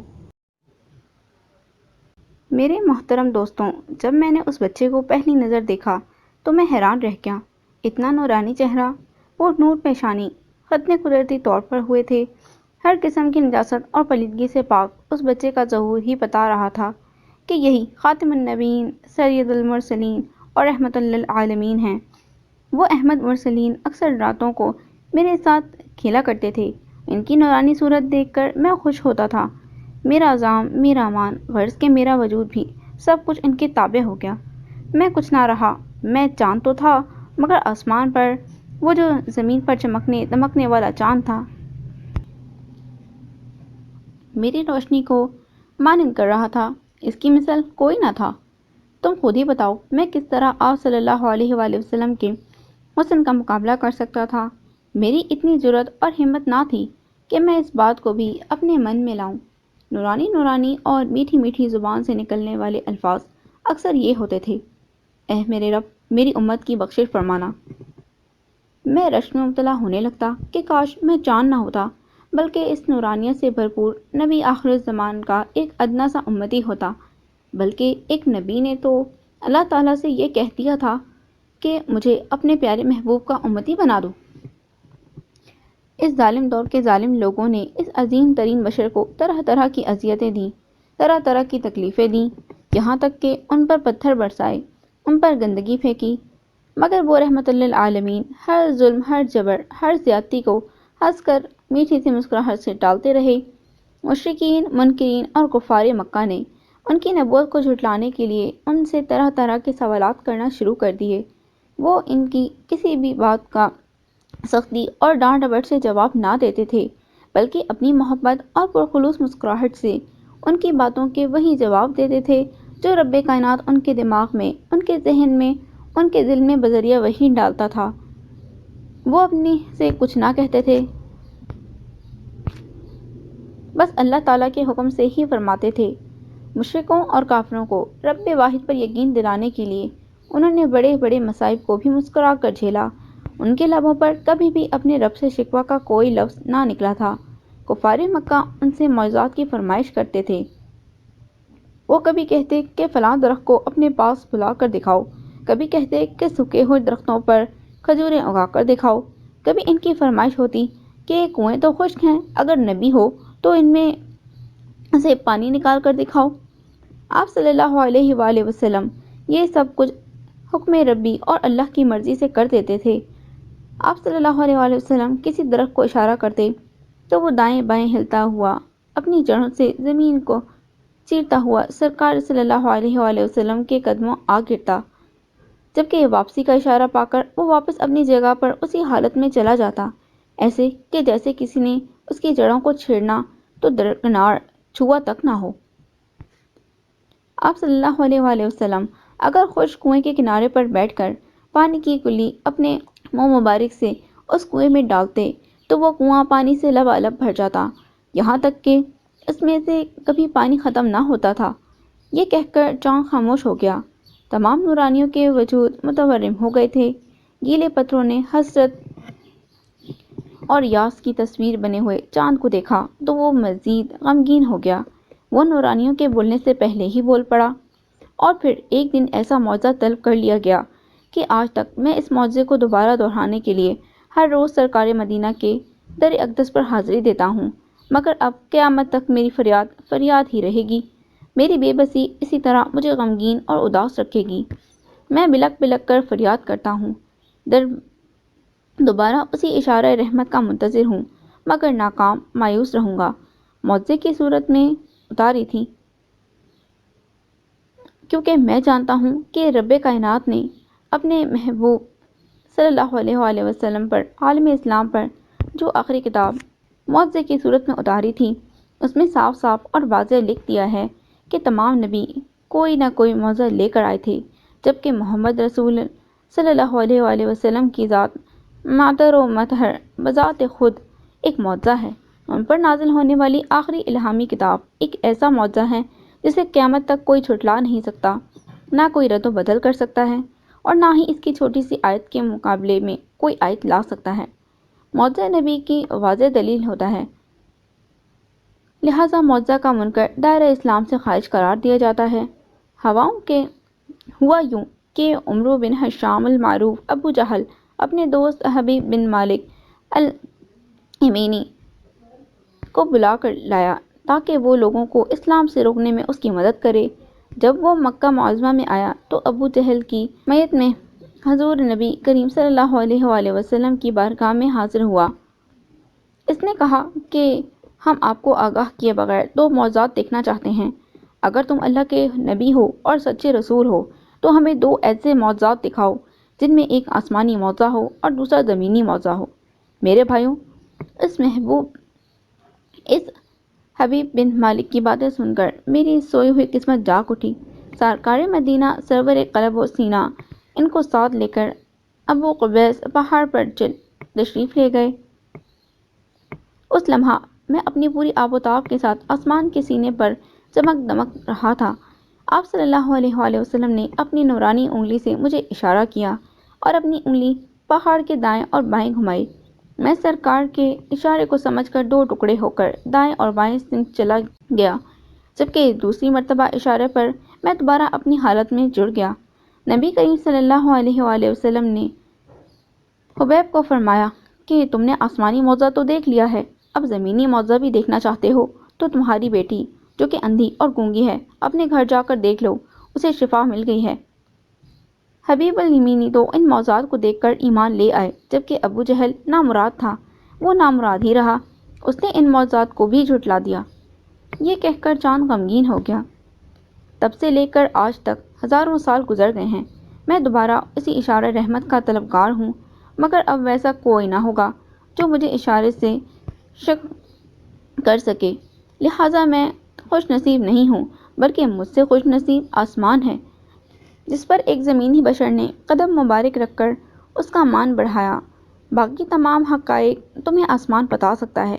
اللہ حافظ۔ یہ کہہ کر چاند آگے بڑھ گیا اور نورانیوں کو مزید غمگین کر گیا۔ پہلے سے گیلے پتر مزید گیلے ہو گئے تھے۔ 16 مئی کی آمد تھی۔ شاہ جی کے والد صاحب کا عرس شریف آنے والا تھا۔ دربار شریف کو سفیدی اور پینٹ ہونا شروع ہو گیا تھا۔ حویلی میں بھی مٹی اور توڑی ملا کر لپائی وغیرہ شروع کر دی گئی تھی۔ ماں جی ان تمام کاموں میں بڑھ چڑھ کر حصہ لیا کرتی تھیں۔ ابھی وہ دربار پر شاہ جی اور اسماعیل کے ساتھ بڑے شاہ جی کی قبر مبارک پر کھڑی تھیں۔ نذیرہ، شاہ جی گویا ہوئے تو ماں جی اور اسماعیل ہمہ گوش ہو گئے۔ اس برس بہت تیاری کرنا پڑے گی۔ ماں جی نے حیرت سے ان کی طرف دیکھا، مگر وہ نذیرہ کی متعجب نظروں سے بے نیاز دور کہیں دیکھ رہی تھیں۔ ان کے چہرے پر ابھرنے والے تاثرات اسماعیل نے بھی بغور دیکھے تھے۔ میں آپ کا مطلب نہیں سمجھی شاہ جی، ماں جی نے کہا تو شاہ جی نے چونک کر اس کی طرف دیکھا۔ انداز ایسا تھا کہ وہ جیسے اپنی کہی ہوئی بات بھول گئے ہوں۔ پھر بڑے شاہ جی کی قبر کے ساتھ خالی جگہ پر اشارہ کر کے بولے، مجھے یہیں لٹا دینا، میں اپنے والد اور اپنے مرشد کے پہلو میں ہی سونا چاہتا ہوں۔ ان کی اس بات کو اسماعیل اور نذیرہ بخوبی سمجھ گئے تھے، مگر دل کی تیز ہوتی ہوئی دھڑکنوں پر ناکام قابو پانے کی کوشش میں سر ہلا کر رہ گئے تھے۔ کچھ دیر خاموشی رہی، پھر ماں جی نے ہمت کر کے بھرائی ہوئی آواز میں کہا، ابھی تو آپ کی بہت ضرورت ہے ہمیں، آپ کے بغیر تو ہماری دنیا ہی اندھیر ہو جائے گی۔ یہ کہہ کر ماں جی رونے لگیں، مگر شاہ جی مخصوص مسکراہٹ لبوں پر سجائے ہوئے بولے، میں نے کب کہا ہے کہ میں کل ہی مر رہا ہوں۔ ماں جی اور اسماعیل نے چونک کر ان کی طرف دیکھا۔ ان کے لبوں پر پھر طمانینت بھری مسکراہٹ تھی۔ شاہ جی، ماں جی پھر بولی، میرے غفران کا کیا ہوگا؟ اللہ تعالیٰ ہمیشہ اچھا ہی کرتا ہے۔ وہ ماں جی کے سر پر ہاتھ رکھ کر بولے، تمہارے غفران کو اللہ تعالیٰ نے برکت اور نیک کاموں کے لیے چن لیا ہے۔ تم دیکھنا اس کا اندر اسے رب کریم کی چوکھٹ پر سجدہ کرنے کے لیے مجبور کرے گا، لیکن اس سے پہلے وہ ایک فریضہ سر انجام دینا چاہتا ہے، وہی اس کی آزمائش ہے۔ شکر کر نذیرہ۔ وہ کچھ توقف کے بعد پھر بولے، اس وحدہ لا شریک نے تمہارے بیٹے کو ایسے کام کے لیے چنا ہے جس کا وہ حقدار تھا۔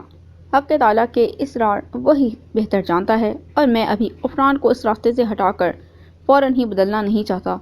اس طرح تو مشیت ایزدی میں دخل اندیزی ہوگی، اور میں گناہ گار نہیں ہونا چاہتا ہوں۔ ہاں، البتہ تم جلدی ہی دیکھنا اس کے اندر واضح تبدیلی محسوس کرو گی۔ ماں جی ان کی طرف دیکھتے ہوئے بولی، وہ ابھی تک تو شیطان عمر حیات کے ہتھے چڑھا ہوا ہے۔ نہیں، شاہ جی مسکرانے لگے، وہ اس کے ہتھے نہیں چڑھا ہوا بلکہ اس کے ہاتھ پڑ گیا ہے۔ اب وہ اپنی تمام عمر کا حساب اس سے لے گا، اپنی محرومیوں اور گناہوں میں گزاری ہوئی زندگی کا ازالہ کر رہا ہے۔ وہ انشاءاللہ اس میں کامیاب ہوگا، اور تم دیکھنا اس جہنمی شیخ کا اللہ تعالیٰ کیا انجام کرے گا۔ وہ اس وحدہ لا شریک کو جھٹلا کر، اس کے محبوب صلی اللہ علیہ وآلہ وسلم کی سنتوں کو ٹھکرا کر، پھر آل رسول کا دامن جھٹک کر ایک ڈھونگی اور مشرک کے دامن سے بن گیا ہے۔ وہ ان گلیوں میں بھیک مانگتا پھرے گا، کوئی اس کا پرسان حال نہ ہوگا۔ جس طرح خس و خاشاک کا بنا ہوا ایک گھونسلہ تیز اور خونی آندھی سے بکھر جاتا ہے، بالکل اسی طرح ایک طوفان آئے گا۔ ایک بہت بڑی غلطی کا خمیازہ شیخ کو بھگتنا پڑے گا۔ وہ اس طوفان سے اپنے مضبوط محل اور اپنی فیکٹریوں کو بچا نہ سکے گا۔ پھر نہ بھولنے والا حادثہ اس کی ذہنی روح بہکائے گا۔ وہ اپنے آپ کو بھول کر گلی کے کتوں کے ساتھ بیٹھا کرے گا، کیونکہ اللہ تعالیٰ کا فرمان ہے کہ وہ انسان کی ہر غلطی، ہر گناہ، ہر تقصیر کو حقیر سمجھ کر معاف کر دے گا، مگر شرک کرنے والے مشرک کو کبھی بھی معاف نہیں کرے گا۔ دنیا و آخرت میں وہ ہمیشہ رسوا اور ذلیل ہوگا۔ شیخ کے بارے میں شاہ جی کی پیشین گوئیاں سن کر ماں جی اور اسماعیل لرز کر رہ گئے تھے، کیونکہ وہ جانتے تھے کہ شاہ جی اللہ کی رضا اور اس کے حکم سے آئندہ کرنے والے واقعات کے بارے میں بتانے کی طاقت رکھتے تھے۔ یہ ان کا کوئی کمال نہیں تھا، بلکہ اللہ کی عطا اور خاص کرم تھا، کیونکہ قرب الہی حاصل کرنے کے لیے انہوں نے راتوں کو اٹھ اٹھ کر گڑ گڑا کر اپنے رب کو منانا شروع کیا تھا، اور اللہ کی خاص کرم نوازی سے ان پر اسرار خداوندی آشکار ہو جاتے تھے۔ شاہ جی اسماعیل کی طرف متوجہ ہوئے۔ وہ نگاہیں جھکا کر ان کی بات سننے کے لیے انہماک سے ان کے قدموں کی طرف دیکھنے لگا، کیونکہ اسماعیل نے کبھی بھی نظریں اٹھا کر شاہ جی کا حکم نہ سنا تھا، بلکہ حکم ہونے سے پہلے ہی اس کا سر احتراماً جھک جاتا تھا۔ نذیرہ تمہاری اصل حقیقت سے اچھی طرح واقف ہے، اس لیے اس کے سامنے بات کرنے لگا ہوں۔ وہ اب نذیرہ کی طرف مڑے اور بولے، اسماعیل تمہارے بیٹے کا سایہ بن جائے گا۔ آج کے بعد وہ اس کی ہر طرح کی مدد کرے گا، کیونکہ میں جلد از جلد غفران کو رب کے حضور سجدہ ریز دیکھنا چاہتا ہوں، مگر یہ تمہارے گھر میں نہ آئے گا۔ اسے صبح نماز فجر کے بعد قرآن کریم کا ترجمہ سنایا کرو۔ اب اس کا ذہن تبدیل ہونے لگا ہے، وہ دنیا کی آسائشیں چھوڑ کر اللہ کا بندہ بننا چاہتا ہے۔ وہ خاموش ہو گئے تو نذیرہ کی آنکھوں میں آنسو آ گئے۔ غفران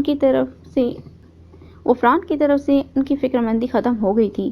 وہ جانتی تھی کہ اسماعیل غفران کے پیچھے ہوگا، اور اسماعیل کے پیچھے شاہ جی کی مہربان آنکھیں ہوں گی۔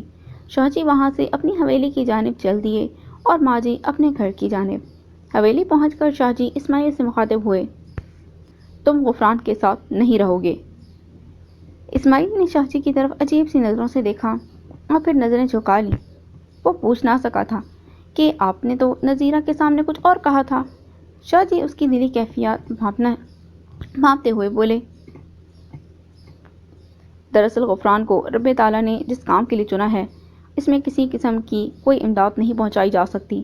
اس کا امتحان سخت سوالوں پر مشتمل ہے، اس میں کسی بھی قسم کی نقل نہیں چلے گی۔ وہ اپنا کام خود کرے گا، اپنے طریقے سے۔ اللہ رب العزت جہاں چاہے گا اسے مدد کی ضرورت ہے، وہ بڑی عظمت والا ہے، اپنی رحمت فرمائے گا، کیونکہ اس کی راہ میں مشرکوں کے خلاف اعلان جنگ کرنے والوں کو ہمیشہ تائید غیبی حاصل ہوتی ہے، اور وہ کامیاب و کامران ہوئے ہیں۔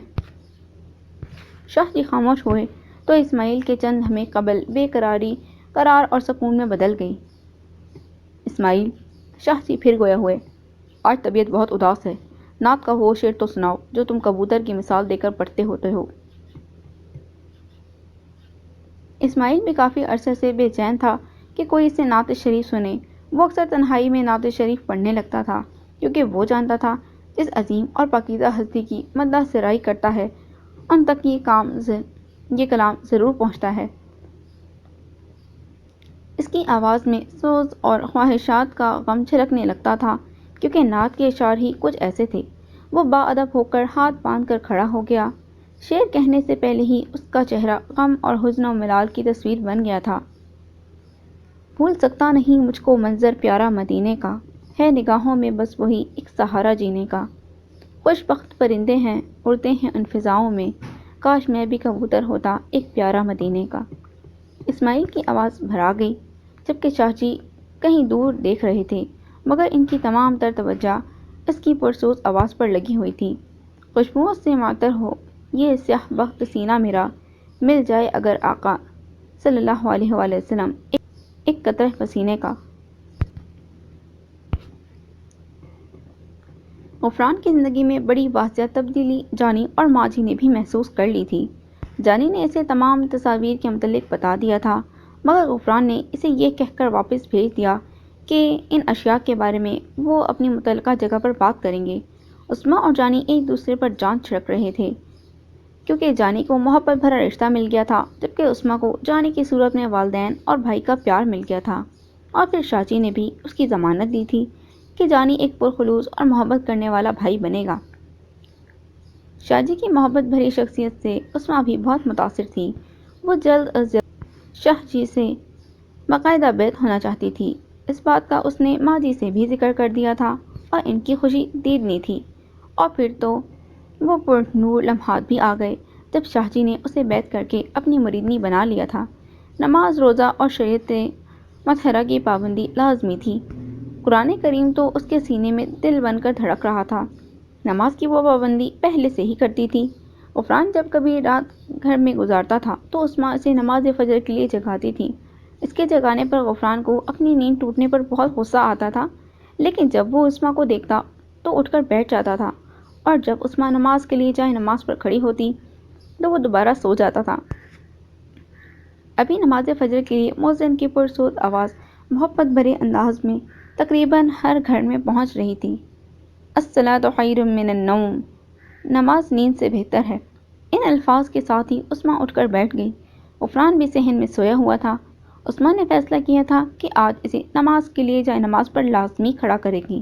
وہ کمرے سے اٹھ کر باہر نکلی تو اس کی حیرت کی انتہا نہ رہی کیونکہ غفران اس کے جگانے سے پہلے ہی جاگ چکا تھا، اور مزید حیرت یہ تھی کہ وہ صحن میں پڑے ہوئے حمام سے وضو بھی کر رہا تھا۔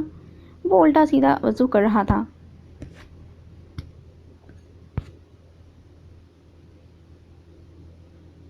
عثمان اسے دیکھ رہی تھی اور خدا کا شکر ادا کر رہی تھی کہ یہاں تک تو پہنچا ہے، آگے بھی اللہ اسے ہدایت عطا کرے گا انشاءاللہ۔ وہ غفران کے سامنے آ کر اس کی محبت کو نہ توڑنا چاہتی تھی۔ اس نے چپکے سے ماں جی کو جگایا، ان کے کان میں کچھ کہا تو وہ حیرت سے عثمان کی طرف دیکھ رہی تھی، ایسے جیسے کہ انہیں اس کی دماغی کیفیت پر شک ہو، کیونکہ غفران کا مذہب سے دور کبھی رابطہ نہ رہا تھا۔ وہ کبھی بھی ماں جی کے کہنے پر نہ جاگا تھا۔ اب یہ حیرت انگیز اور خوشگوار تبدیلی ماں جی کے لیے یقیناً بہت برکت اور سعادت تھی، کیونکہ روز محشر اولاد کی تعلیم و تربیت اور ان کی بہترین پرورش کے بارے میں سوال پر وہ رب کریم کو کیا منہ دکھاتی۔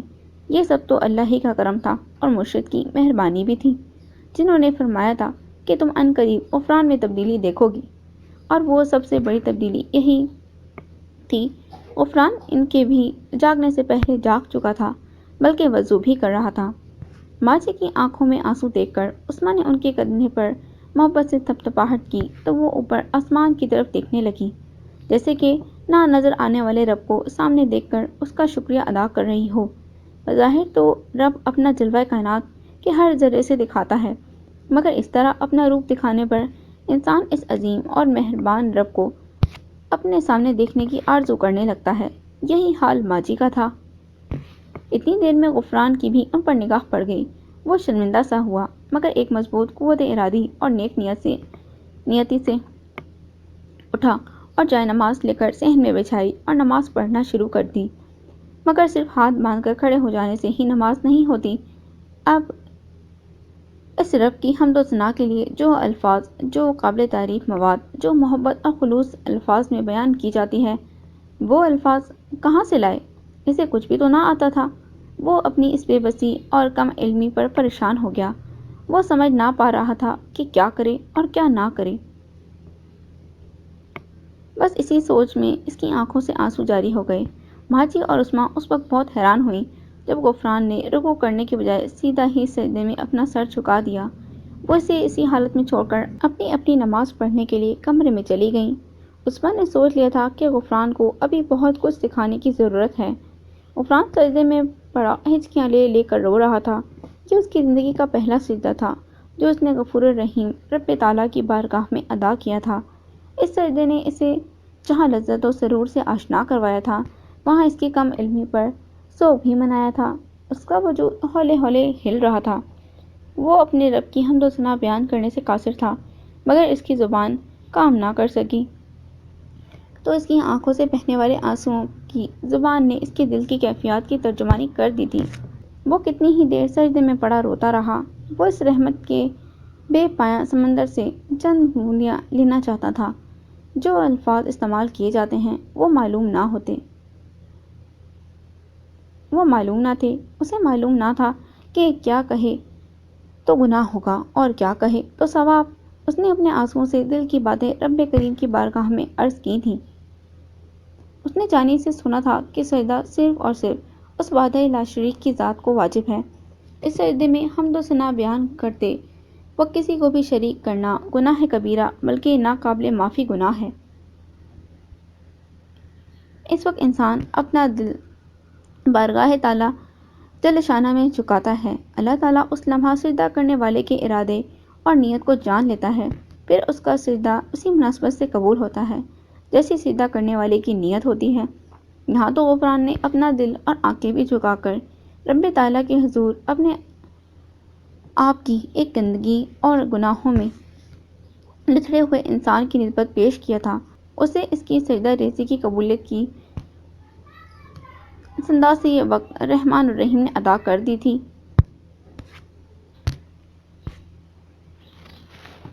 ایک پر خوشبو اور ٹھنڈی ہوا کا جھونکا غفران کے وجود کو معطر کر کے آگے گزر گیا۔ یہ خوشبو اس کے نتنوں سے ٹکرائی تو اس نے گھبرا کر سجدہ سے سر اٹھایا، اپنے دائیں بائیں حیرت و استعجاب سے دیکھنے لگا، مگر اسے کوئی بھی نظر نہ آیا، کیونکہ وہ تو خوشبو تھی جسے قید نہیں کیا جا سکتا، جسے پکڑا نہیں جا سکتا، جسے کبھی بھی طرح سے پابند سلاسل نہیں کیا جا سکتا، بس محسوس کیا جا سکتا ہے۔ اس کائنات کے ہر جلوے میں، ہر رنگ میں، ہر ترنگ میں، ہر امنگ میں، ہر خار و سنگ میں، ذرے ذرے اور ذرے ذرے کے ہر ذرے میں وہ اپنا آپ دکھاتا ہے۔ بس دیکھنے والی آنکھ اور محسوس کرنے والا دل ہونا ضروری ہے، اور غفران کے پاس ابھی نہ ہی آنکھ تھی اور نہ ہی محسوس کرنے والا روشن دل تھا۔ ابھی بہت کچھ کرنا تھا، بہت کچھ سیکھنا تھا، بہت سی کٹھن منازل طے کرنی تھیں۔ ابھی تو اسے میلوں پیدل چلنا تھا، منزل کا نام و نشان بھی معلوم نہ تھا، مگر رہبر و رہنما اور پاسبان پر اعتماد بحال ہو چکا تھا۔ وہ ابھی مرشد سرکار کی زیارت کرنا چاہتا تھا۔ وہ شاہ جی کا باقاعدہ مرید نہ تھا، مگر اس نے اپنی اطاعت اور فرما برداری سے کبھی بھی ان کو کسی شکایت کا موقع نہ دیا تھا۔ یہ اس کی سوچ تھی۔ وہ فوراً اٹھا اور جائے نماز طے کر کے چارپائی پر رکھی۔ اس نے نہ رکوع کیا تھا، نہ قعدہ، نہ تشہد پر بیٹھا تھا اور نہ ہی سلام پھیرا تھا، بس ایک سجدہ ہی کیا تھا، اور اسی ایک سجدے نے اس کی دنیا بدل دی تھی۔ ماں جی کے روکنے پر وہ رک گیا۔ وہ بیٹے کے قریب آئیں اور بغور اس کی طرف دیکھنے لگیں۔ پہلی بار نذیرہ نے اپنے بیٹے کو آنسوؤں کے پانی سے باوضو دیکھا تھا۔ انہیں اس کے چہرے پر عجیب سا تقدس ملا تھا۔ ان کی آنکھوں میں تشکر کے آنسو امڑ آئے۔ وہ متورم آنکھوں سے غفران کو دیکھتے ہوئے بولیں، سجدہ دل کا ہوتا ہے۔ تم نے اپنا دل دربار الہی میں جھکا کر جو سجدہ کیا ہے، میں جانتی ہوں وہ جو ہماری شہرک سے بھی زیادہ قریب ہے، یقیناً تمہاری نیت اور تمہارے دلی سجدے کو اپنی بارگاہ میں قبول فرمائے گا۔ وہ خاموش ہو کر اسے دیکھنے لگی تو اسما بھی قریب آ کر بول پڑی، رب کریم کی اس محبت بھری دنیا میں داخل ہو کر زندگی کا کٹھن سفر طے کرنے کے لیے ایک پیر کامل کی ضرورت ہوتی ہے۔ اگر تم برا نہ مانو تو مرشد کامل کے پاس جا کر شریعت مطہر کے اصول سیکھو۔ جس پروردگار نے تمہیں اپنی بارگاہ میں جھکنے کی توفیق دی ہے وہ تمہاری مدد بھی کرے گا۔ ماجی کی دعائیں اور میری وفائیں تمہارے ساتھ ساتھ ہوں گی۔ اس نے پہلی بار غفران کو اپنی وفا کا یقین بے دھڑک ہو کر دلایا تھا۔ اس کے اس بات پر غفران حیران رہ گیا تھا۔ اس نے اسما کی طرف بڑی محبت سے دیکھا تھا، جس نے غفران کے اس انداز پر شرما کر نگاہیں جھکا لی تھیں، اور گالوں پر شرم و حیا کی سرخی نے اسے مزید حسین اور خوبصورت بنا دیا تھا۔ وہ غفران کی نظروں کی تمازت زیادہ دیر برداشت نہ کر سکی اور اندر کمرے کی طرف چلی گئی۔ ماجی نے غفران کی پیشانی پر بوسہ دیا اور دعائیں دے کر بیٹے کو رخصت کیا۔ غفران مرشد کامل سید رشید حسین بخاری کے دست شفقت پر بیعت ہونے کے لیے گھر سے نکلا تو رب کریم کی رحمتوں نے اس پر اپنا سایہ کر دیا۔ وہ اتنی صبح صبح کبھی بھی نہ جاگا تھا۔ اسے صبح کا پر نور اجالا عجیب مگر آنکھوں کو بھلا لگ رہا تھا۔ خاکروب اپنی ڈیوٹی پر پہنچ چکا تھا۔ وہ روزانہ گلی میں جھاڑو لگا دیا کرتا تھا۔ اب بھی وہ اپنی ڈیوٹی پوری ایمانداری اور فرض شناسی سے انجام دے رہا تھا۔ وہ کونوں خدروں میں دبے ہوئے گندے کوڑے اور کاغذات کو اپنے لمبے جھاڑو سے ایک جگہ اکٹھا کرتا جا رہا تھا۔ وہ جگہ جگہ چھوٹی چھوٹی ڈھیریوں کی شکل میں کوڑا کرکٹ وغیرہ اکٹھا کر دیتا تھا۔ پھر اس کے بعد ریڑھی والے ذمہ دار کی باری آتی۔ وہ تمام جگہوں سے دو لکڑیوں کی مدد سے کوڑا اٹھا کر اپنی ریڑھی میں ڈالتا اور آگے چلا جاتا۔ یہ اس کا روزانہ کا معمول تھا، مگر غفران کو یہ کام بڑا عجیب لگا تھا۔ ایک دم اس کی سوچ انتہائی بلندیوں پر پہنچ گئی۔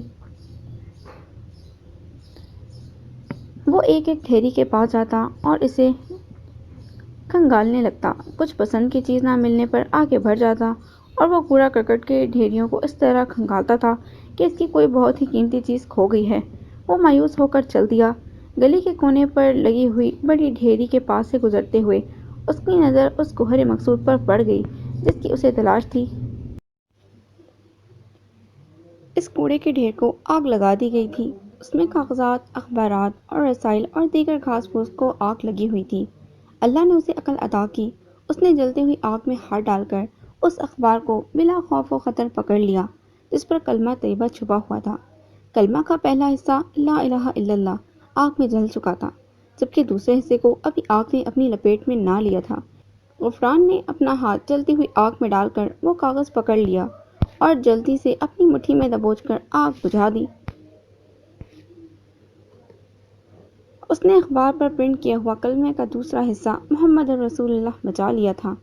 اس کے ہاتھ پر جل جانے کے نشان پڑ گئے تھے جن پر ہونے والی جلن نے اسے احساس دلایا کہ وہ کہاں کھڑا ہے، کدھر جانے کے لیے گھر سے نکلا تھا۔ اس نے ہاتھ میں لپیٹے ہوئے اخبار کو دیکھا۔ اس کی آنکھوں نے ایک بار پھر ساون کی جھڑی لگا دی تھی۔ وہ پڑھا لکھا نہ تھا، مگر دل اور دماغ کا جو رشتہ کلمہ طیبہ سے جڑا ہوا تھا اسے تمام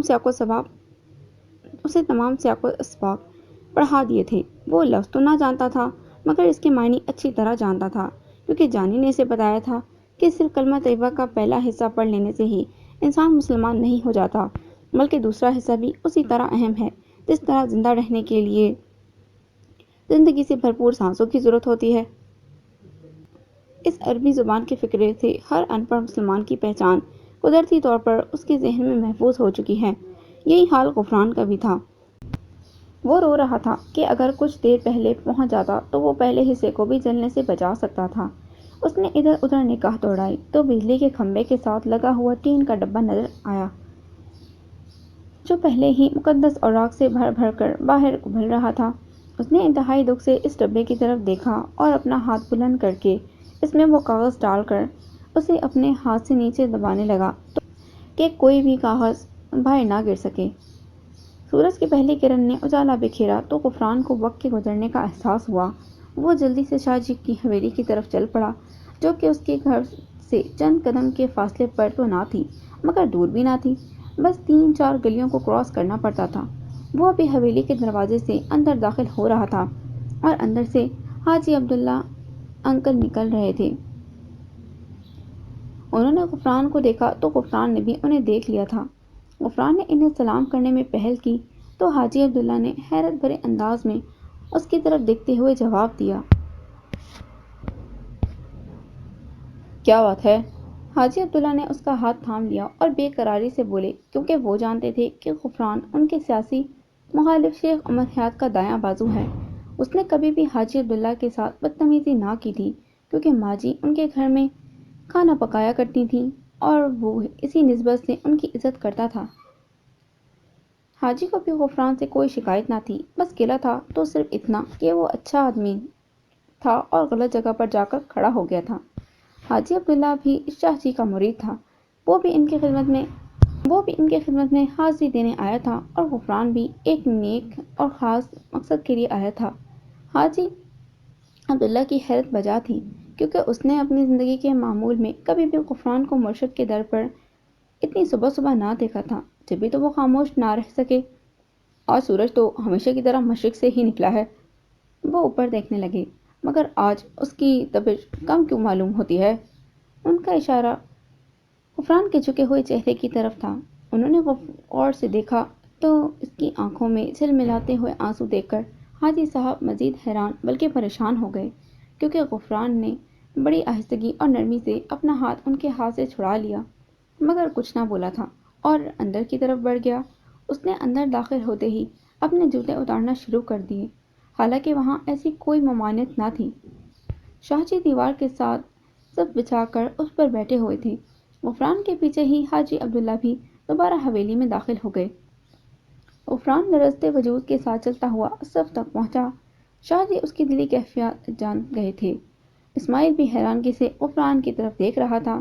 وہ لرزتے پاؤں سے صف پر پہنچا اور شاہ جی کے سامنے دو زانوں بیٹھ گیا۔ اس نے ہاتھ باندھ کر اپنے پیٹ پر رکھ لیے اور سر جھکا کر بہانے شروع کر دیے۔ شاہ جی اس کی طرف مسلسل دیکھ رہے تھے۔ غفران کو سمجھ نہ آ رہی تھی کہ کیا کہے، اگر کہے تو کیسے بات شروع کرے۔ وہ تو بس تمام باتیں اپنے آنسوؤں سے کہہ رہا تھا۔ اس کی آنکھیں زبان بھی آنسوؤں کی استعمال کر رہی تھی اور آنسو غفران کے دل کی ترجمانی کر رہے تھے۔ وہ مسلسل روئے جا رہا تھا، پھر اس کا بدن ہچکولے کھانے لگا۔ وہ ہچکیاں لے لے کر رو رہا تھا۔ اس کی ہچکی بن گئی تو شاہ جی نے آگے بڑھ کر اسے بیٹھے بیٹھے ہی اس کے جلے ہوئے ہاتھ سے پکڑ کر کھینچا اور اپنی طرف کر کے اس کا منہ چھپا لیا۔ اب تو حاجی عبداللہ اور اسماعیل کی آنکھیں بھی متورم ہو گئی تھیں۔ حاجی سمجھ گیا تھا کہ غفران اب برائی کو چھوڑ کر سیدھے راستے پر چلنا چاہتا ہے۔ اب وہ اپنے سابقہ گناہوں کے ازالے کے لیے مرشد کامل کے پاس آ کے دستِ حق پر بیعت ہونے کے لیے آیا ہے۔ حاجی عبداللہ نے اس بات کو سراہا اور غفران کے بدن پر تھپکی دینے لگے۔ پھر جب اس کا دل ہلکا ہو گیا تو شاہ جی نے پیار سے اس کی پشت پر ہاتھ پھیرنا شروع کر دیا۔ غفران نے کتنی ہی دیر بعد اپنا سر اٹھایا اور اس کی آنکھیں رونے کی وجہ سے سرخ ہو کر سوج گئی تھیں، مگر وہ دھل کر پاکیزہ ہو گئی تھیں۔ میں تم سے یہاں آنے کا مقصد پوچھ کر تمہارے مقصد کو فوت نہیں کرنا چاہتا، شاہ جی نے کہنا شروع کیا تو غفران کی نظریں مزید جھک گئیں۔ وہ سمجھ گیا تھا کہ اب اس کی گناہوں سے آلودہ زندگی کی فلم شروع ہونے والی ہے۔ اب وہ ننگا ہو جائے گا، کیونکہ شاہ جی اس کا تمام کچا چھٹا کھول کر بیان کرنے والے ہیں۔ یہ اس کی سوچ تھی۔ وہ شرم سے مزید چوئی ہوئی ہو گیا تھا۔ صبح کا بھولا شام کو گھر واپس آ جائے تو اسے بھولا نہیں کہتے۔ شاہ جی کی آواز آئی، تم نے جو کرنا تھا کر لیا، اب جو ہم نے کرنا ہے کریں گے۔ تم اپنے گناہوں اور تقصیروں پر شرمندہ ہو کر آئے ہو۔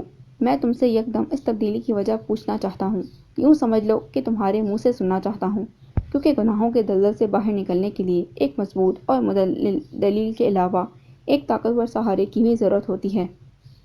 وہ کون سی چیز ہے جس نے تمہیں گناہوں سے بیزار کر دیا ہے؟ اپنی سابقہ زندگی کے بارے میں کچھ بھی بتانے کی ضرورت نہیں ہے، کیونکہ بچپن سے لے کر اب تک اور تمہارا تمام کام ہمارے سامنے ہے۔ شاہ جی نے غفران سے کہا تو حاجی عبداللہ بھی سنبھل کر بیٹھ گیا اور اسماعیل بھی مؤدب ہو گیا۔ غفران نے جھکی ہوئی نگاہوں سے ہی کہنا شروع کیا، میں شاید کبھی بھی گناہوں اور مکر و فریب کی زندگی نہ چھوڑتا، مگر شاہ جی۔ وہ خاموش ہو گیا تو شاہ جی نے اس کی ہمت بڑھائی۔ وہ حوصلہ پا کر پھر بولا، آپ نے جس دن میرے گھر میں بیٹھ کر عثما کے بھائی خالد کے اندر سے عیسائی جن نکالا تھا، اس دن ایک نگاہ میں عثما میرے دل میں آ کر بیٹھ گئی تھی۔ میں اسے اپنے دل کی بات کبھی بھی نہ کہہ سکتا تھا، کیونکہ وہ انتہائی خوبصورت اور پڑھی لکھی تھی، اور پھر حافظ قرآن بھی تھی، جبکہ اس کی نسبت میں ان پڑھ، گنوار، جاہل، بدتمیز اور بدمعاش تھا۔ ان تمام باتوں کو تو وہ نہ جانتی تھی، مگر میں جانتا تھا کہ میں خود کو کبھی بھی اس کے قابل نہیں بنا سکتا۔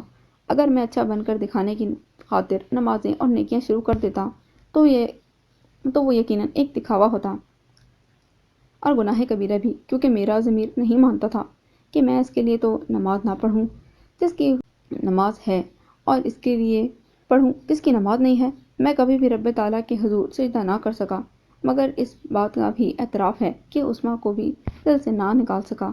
ایک ہلکی سی جوت میرے من میں جاگ گئی ہے جسے محبت کہتے ہیں۔ وہ کچھ توقف کر کے پھر بولا، میں محبت اور عشق جیسے حساس اور نازک جذبوں سے نابلد اور گریزاں تھا۔ میں جس طرح اپنی زندگی ایک درندے کی طرح گزار رہا تھا، اس زندگی میں محبت جیسے عظیم اور پاکیزہ جذبے کو شامل نہیں کر سکتا تھا، لیکن میرے دن اور راتوں کا سکون اس ایک لمحے نے ہی چھین لیا تھا جب میری اور عثما کی نظر ٹکرائی تھی۔ میں کئی راتوں کو سو نہیں سکا۔ اللہ تعالیٰ نے میرے من میں اس جذبے کو جگایا تو دوسری طرف میرا دل گناہوں سے اچاٹ بھی رہنے لگا۔ لیکن اس زندگی میں آنے کے بہت سے راستے ہیں، مگر باہر نکلنے کا کوئی راستہ نہ تھا۔ بس ایک ہی راستہ تھا، موت، اور میں ابھی مرنا نہیں چاہتا۔ بس میں نے سنا تھا کہ محبت اور عشق ایک ہی نظر میں اور ایک ہی لمحے میں ہو جاتا ہے۔ میں اس بات کو کبھی بھی نہ مانتا تھا، لیکن اس لمحے نے عملی طور پر میری زندگی میں دخل دیا تو دل پر لگے ہوئے کالے داغوں میں سے ایک داغ مٹتا گیا۔ اس جگہ پر محبت نے اپنا ڈیرا جما لیا، اور پھر رب کریم نے مجھے اپنی محبت کا عملی نمونہ بھی چند دن بعد ہی دکھا دیا۔ میں نے دیکھا کہ شیخ عمر حیات ایک نام نہاد پیر کو اپنا مرشد بنا کر گھر لایا ہے۔ اس نے اس کی تعظیم اور عقیدت میں شرک کی انتہا کر دی۔ وہ اس ڈھونگی کے قدموں میں سجدے کی کیفیت میں گر گیا۔ مجھے یہ سب یکدم اتنا برا لگا کہ مجھے اپنے آپ سے گھن آنے لگی۔ بس شاہ جی، یہ ایک بار پھر وہی لمحہ تھا، جو گھڑی ایک بار پھر آ گئی تھی جب انسان کو کچھ اچھا لگتا ہے اور کچھ برا لگتا ہے۔ اس لمحے میں مجھے انسان کو سجدہ کرنا بہت برا لگا۔ یہ میرا کوئی نیک عمل نہ تھا، بلکہ قدرت کی عطا تھی۔ اس پروردگار نے ایک بار پھر میرے دل میں محبت کی ہلکی سی جوت لگائی، اور پھر ایک اور کالا داغ میرے دل سے ہٹ گیا، مگر اس بار اس داغ کی جگہ کسی انسان کی محبت نے جگہ نہ لی، بلکہ اس عظیم رب کی عظمت والی ذات نے اپنی جگہ بنائی۔ میں نے اپنے دوست جانی سے تمام باتیں بیان کی تو اس نے مجھے سجدے پر طویل لیکچر دیا، لیکن اس نے یہ بھی کہا کہ رب العزت نے کلمہ طیبہ میں جو عظمتوں اور برکتوں والا نام اپنے نام کے ساتھ لگایا ہے، سجدہ تو اس کو بھی جائز نہیں۔ سجدہ صرف اللہ تعالیٰ کی بے نیاز ذات کو ہی واجب ہے۔ میرا مطلب ہے کہ اگر اس عظیم انسان کو اتنا مرتبہ اور مان اور اعلیٰ درجہ رب العزت نے عطا کیا ہے تو مجھے ان کے بارے میں بتایا جائے۔ لیکن جانی کے پاس وقت کم تھا، وہ اس وقت بھی بہت مصروف ہوگا۔ میں بہت پریشان ہو گیا۔ بس ذرا سی بات پر شیخ سے تلخ کلامی ہوئی اور میں نے اس کا ساتھ چھوڑ دیا جی۔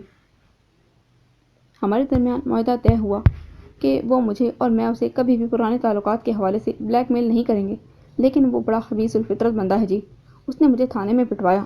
میں نے وعدہ خلافی کی پہل کی اور میں نے بھی اسے نقصان پہنچایا، مگر مجھ سے یہ بات اب بھی برداشت نہیں ہوتی کہ وہ جو ایک ڈھونگی بابا بن کر اس کو اور اس کی عزت کو نوچ کھسوٹ رہا ہے، میں اس کا اتا پتہ کرنا چاہتا ہوں۔ جانی یہ کام بخوبی کر رہا ہے، ہم عنقریب اس کی مکمل فلم دنیا کو پیش کریں گے۔ مگر پھر ایک رات میں نے خواب دیکھا۔ پھر غفران نے شاہ جی کو تمام خواب سنایا۔ وہ کچھ دیر کے لیے خاموش ہوا تو اسماعیل نے اس کی طرف دودھ کا گلاس بڑھایا۔ غفران نے حیرانی سے وہ گلاس اس کے ہاتھوں سے لے لیا، کیونکہ اس کے تمام واقعات سنانے کے دوران اسماعیل کہیں بھی نہ گیا تھا۔ غفران نے گھونٹ گھونٹ کر کے دودھ پینا شروع کر دیا۔ دودھ نے اسے ایک نئی طاقت عطا کی۔ وہ پھر بولا، اس مسجد میں جو بزرگ ملے وہ بہت نورانی چہرے کے مالک تھے۔ میں نے ان سے ہاتھ ملایا تو انہوں نے کہا تھا کہ تمام معاملات اللہ پر چھوڑ دو، وہ بہتر عدل کرنے والا ہے، باقی باتیں انہوں نے آپ کا نام لے کر کہا تھا کہ آپ مجھے بتائیں گے۔ میں مانتا ہوں کہ میں نے کبھی بھی زندگی میں رب تعالیٰ کو سجدہ نہیں کیا، لیکن آج رب کریم کی بارگاہ میں سجدہ کرنا چاہتا ہوں۔ لیکن کر نہ سکا کیونکہ مجھے علم ہی نہیں کہ سجدہ کیسے کرتے ہیں، اس رحمت والے رب کو کیسے مناتے ہیں۔ وہ پھر رونے لگا۔ شاہ جی نے اس کا جلا ہوا ہاتھ پکڑا تو اس کی سسکاری نکل گئی۔ شاہ جی نے منہ ہی منہ میں کچھ پڑھ کر اس کے جلے ہوئے ہاتھ پر پھونک مار دی تو اس کو کافی سکون محسوس ہوا۔ شاہ جی نے بدستور اس کا ہاتھ پکڑا ہوا تھا۔ وہ بولے، جس طرح تم نے اپنے رب کو منایا ہے شاید ہی کوئی مناتا ہو۔ اچھا جی، وہ کیسے؟ وہ حیرت و بیقراری سے بولا، قرآن کریم میں اللہ تعالیٰ فرماتا ہے، جس نے رسول کا حکم مانا اس نے یقیناً اللہ کا حکم مانا۔ وہ برکتوں والا رب جس رسول کو اتنی اہمیت دے کہ اس کا حکم اللہ کا حکم ہے، اس کی اطاعت اللہ کی اطاعت ہے، اس کے نام کی تعظیم اللہ کے نام کی تعظیم ہے۔ وہ کوئی معمولی یا عام بشر کے بارے میں ایسا نہیں فرماتا، بلکہ اپنے پیارے محبوب محمد مصطفیٰ صلی اللہ علیہ وآلہ وسلم کے بارے میں ایسا فرماتا ہے، اور اس رب کو راضی کرنے کے لیے پہلے اس کے محبوب کو راضی کرنا پڑتا ہے۔ اور میرے خیال میں انہوں نے غفران کے جلے ہوئے ہاتھ کو پکڑتے ہوئے کہا، تم نے اس کے محبوب کے نام کی عظمت اور سربلندی کے لیے جلتی ہوئی آگ میں ہاتھ ڈال کر اس کے محبوب کے نام کو جلنے سے بچایا اور رب العزت کو منا لیا۔ میں سمجھتا ہوں کہ وہ بڑا غفور الرحیم ہے، تمہیں اپنے پیارے محبوب کے پیارے نام کی سربلندی کے صدقے میں معاف فرمائے گا۔ شاہ جی خاموش ہوئے تو غفران ان کی طرف شادی مرگ کی کیفیت میں مبتلا دیکھ رہا تھا۔ وہ سمجھ نہیں پایا تھا کہ کیسے رب تعالیٰ اتنی آسانی سے مان جاتا ہے۔ تم نے اللہ تعالیٰ کے حکم کی تعمیل کی ہے، شاہ جی نے غفران کی حیرت دور کرتے ہوئے کہا۔ قرآن کریم میں اللہ تعالیٰ فرماتا ہے، اور ہم نے تمہارے ذکر کو بلند کر دیا۔ اللہ تعالیٰ بڑا بے نیاز اور بے پرواہ ہے، ہر چیز پر قدرت رکھتا ہے، ہر چیز اس کی رحمت سے مستفید ہوتی ہے، شاہ جی کہہ رہے تھے، اور حاجی عبداللہ غفران اسماعیل خاموشی سے سن رہے تھے۔ اس کائنات کو محض تخلیق کرنا ہی اس عظمت و شان والے رب کا مقصد نہ تھا، اور نہ ہی اسے انسانوں کی عبادت کی ضرورت تھی، کیونکہ اس کی عبادت کرنے کے لیے ان گنت ملائکہ ہر لمحہ موجود اور عبادت کی حالت میں رہتے تھے۔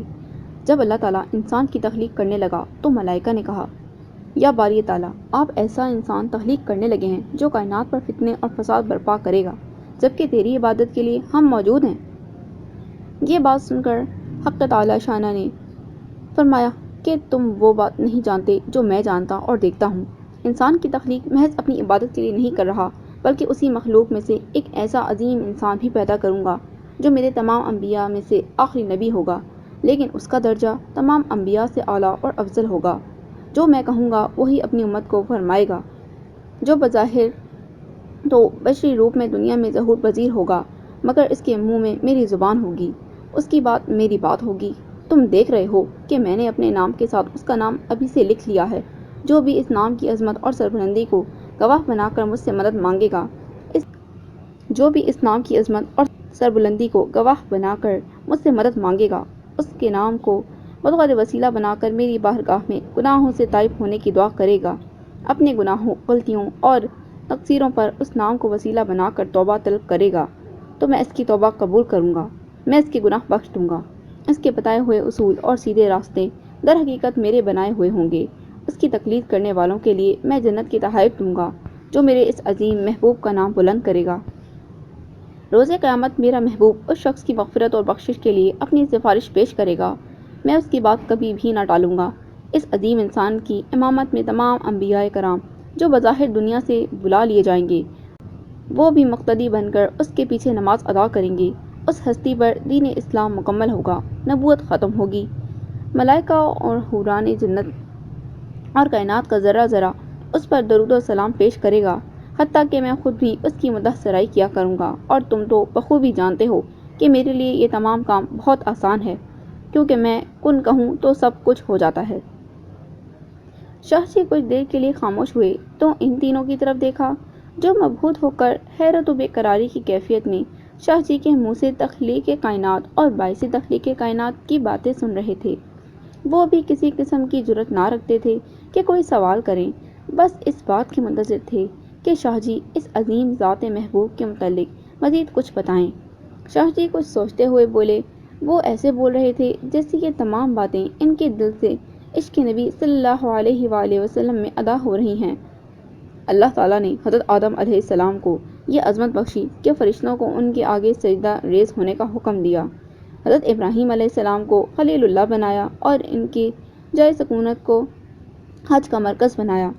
حضرت اسماعیل علیہ السلام کو ذبیح اللہ کے لقب سے سرفراز کیا۔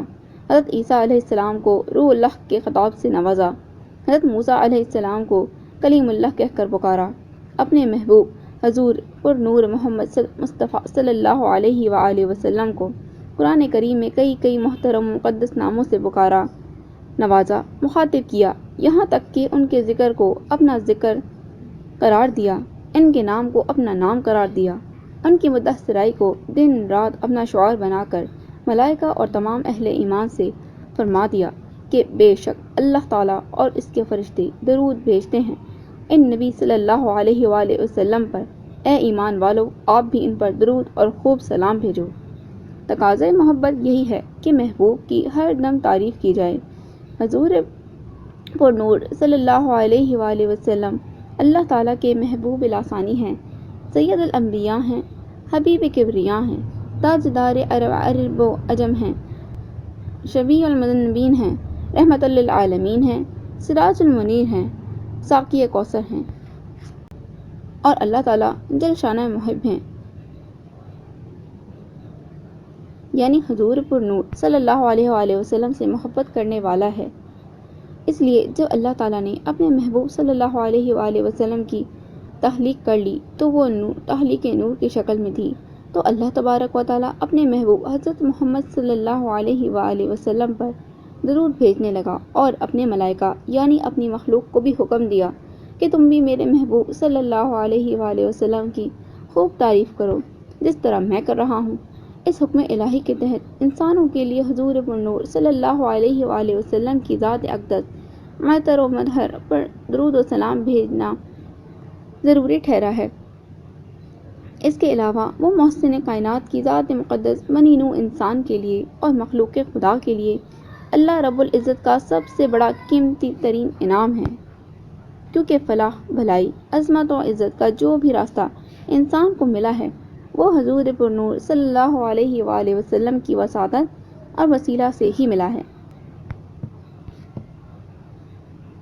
جس ہستی رحمت کا نام اور ذکر اللہ تعالیٰ بلند کرے اور پھر اس کے محبوب کا ایک امتی جو کہ گناہ گار اور پرتقصیر ہو، جب اس کے محبوب کے نام کو جلنے سے بچا لے تو اللہ رب العزت اس نام کی عظمت سے اس بندے کے تمام گناہوں کو معاف کر کے اسے دین کی سوجھ بوجھ عطا کر دیتا ہے۔ شاہ جی خاموش ہوئے تو ان کی ایمان افروز باتیں سن کر تینوں کی آنکھیں چھلک رہی تھیں۔ انہوں نے باری باری تینوں کی طرف دیکھا اور غفران سے کہنے لگے کہ وہ وضو کر کے آئے۔ غفران کو تذبذب کی کیفیت میں دیکھ کر شاہ جی سمجھ گئے کہ غفران اچھی طرح وضو نہیں کر سکتا۔ انہوں نے اسماعیل کی طرف اشارہ کیا تو وہ غفران کو لے کر صحن میں لگے ہوئے ہینڈ پمپ پر لے گیا۔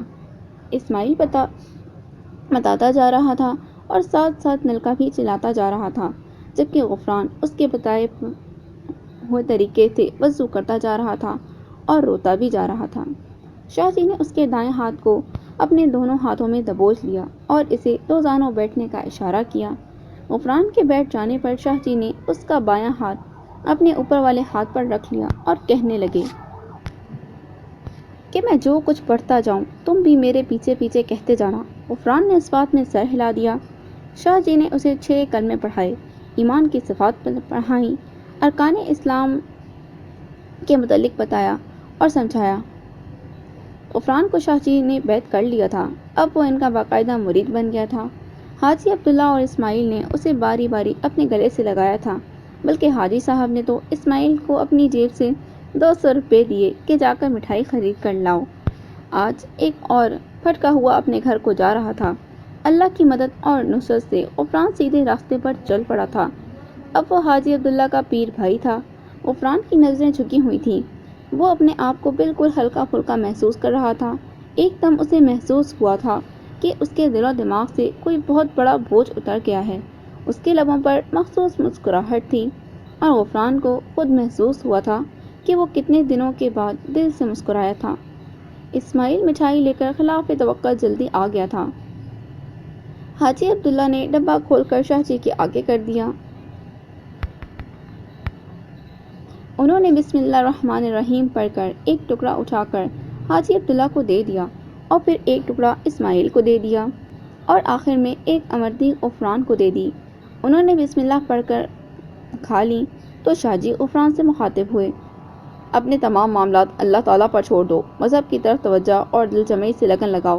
جس کام کا بیڑا تم نے اور تمہارے دوسرے پیر بھائی نے اٹھایا ہے اس کو اسی کام پر لگا رہنے دو، اللہ تعالیٰ اس کی مدد کرے گا، تم بھی اس کا اخلاقی طور پر ساتھ دے سکتے ہو۔ شاہ جی حاجی عبداللہ کے سامنے جانی کا نام نہ لینا چاہتے ہوں گے، جبھی تو انہوں نے غفران کے دوسرے پیر بھائی کا ذکر کیا تھا اور غفران سمجھ گیا تھا کہ شاہ جی کا اشارہ کس کام کی طرف تھا۔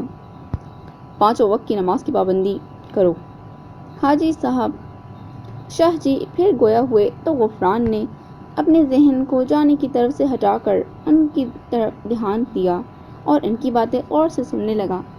قرآن کریم جب پڑھا جا رہا ہو تو پرسکون ہو کر سنتے رہو۔ شاہ جی نے غفران کو مزید کئی نصیحتیں کی، جنت اور دوزخ کے متعلق سمجھایا، اللہ تعالیٰ کی وحدانیت اور عشق مصطفیٰ صلی اللہ علیہ وآلہ وسلم کے متعلق بہت کچھ بتایا۔ وہ تمام باتوں کو بغور سن رہا تھا اور سمجھ بھی رہا تھا۔ دھوپ کافی چمک رہی تھی۔ حاجی عبداللہ نے اجازت طلب کی اور رخصت ہوتے وقت ایک بار پھر غفران کو گلے لگایا۔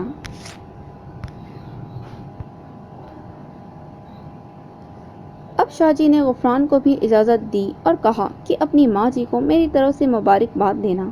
غفران ان کے ہاتھوں پر بوسہ دے کر اسماعیل سے ہاتھ ملا کر الٹے قدموں واپس حویلی سے باہر آ گیا۔ اس نے اپنا جوتا پہنا اور گھر کی طرف چل پڑا۔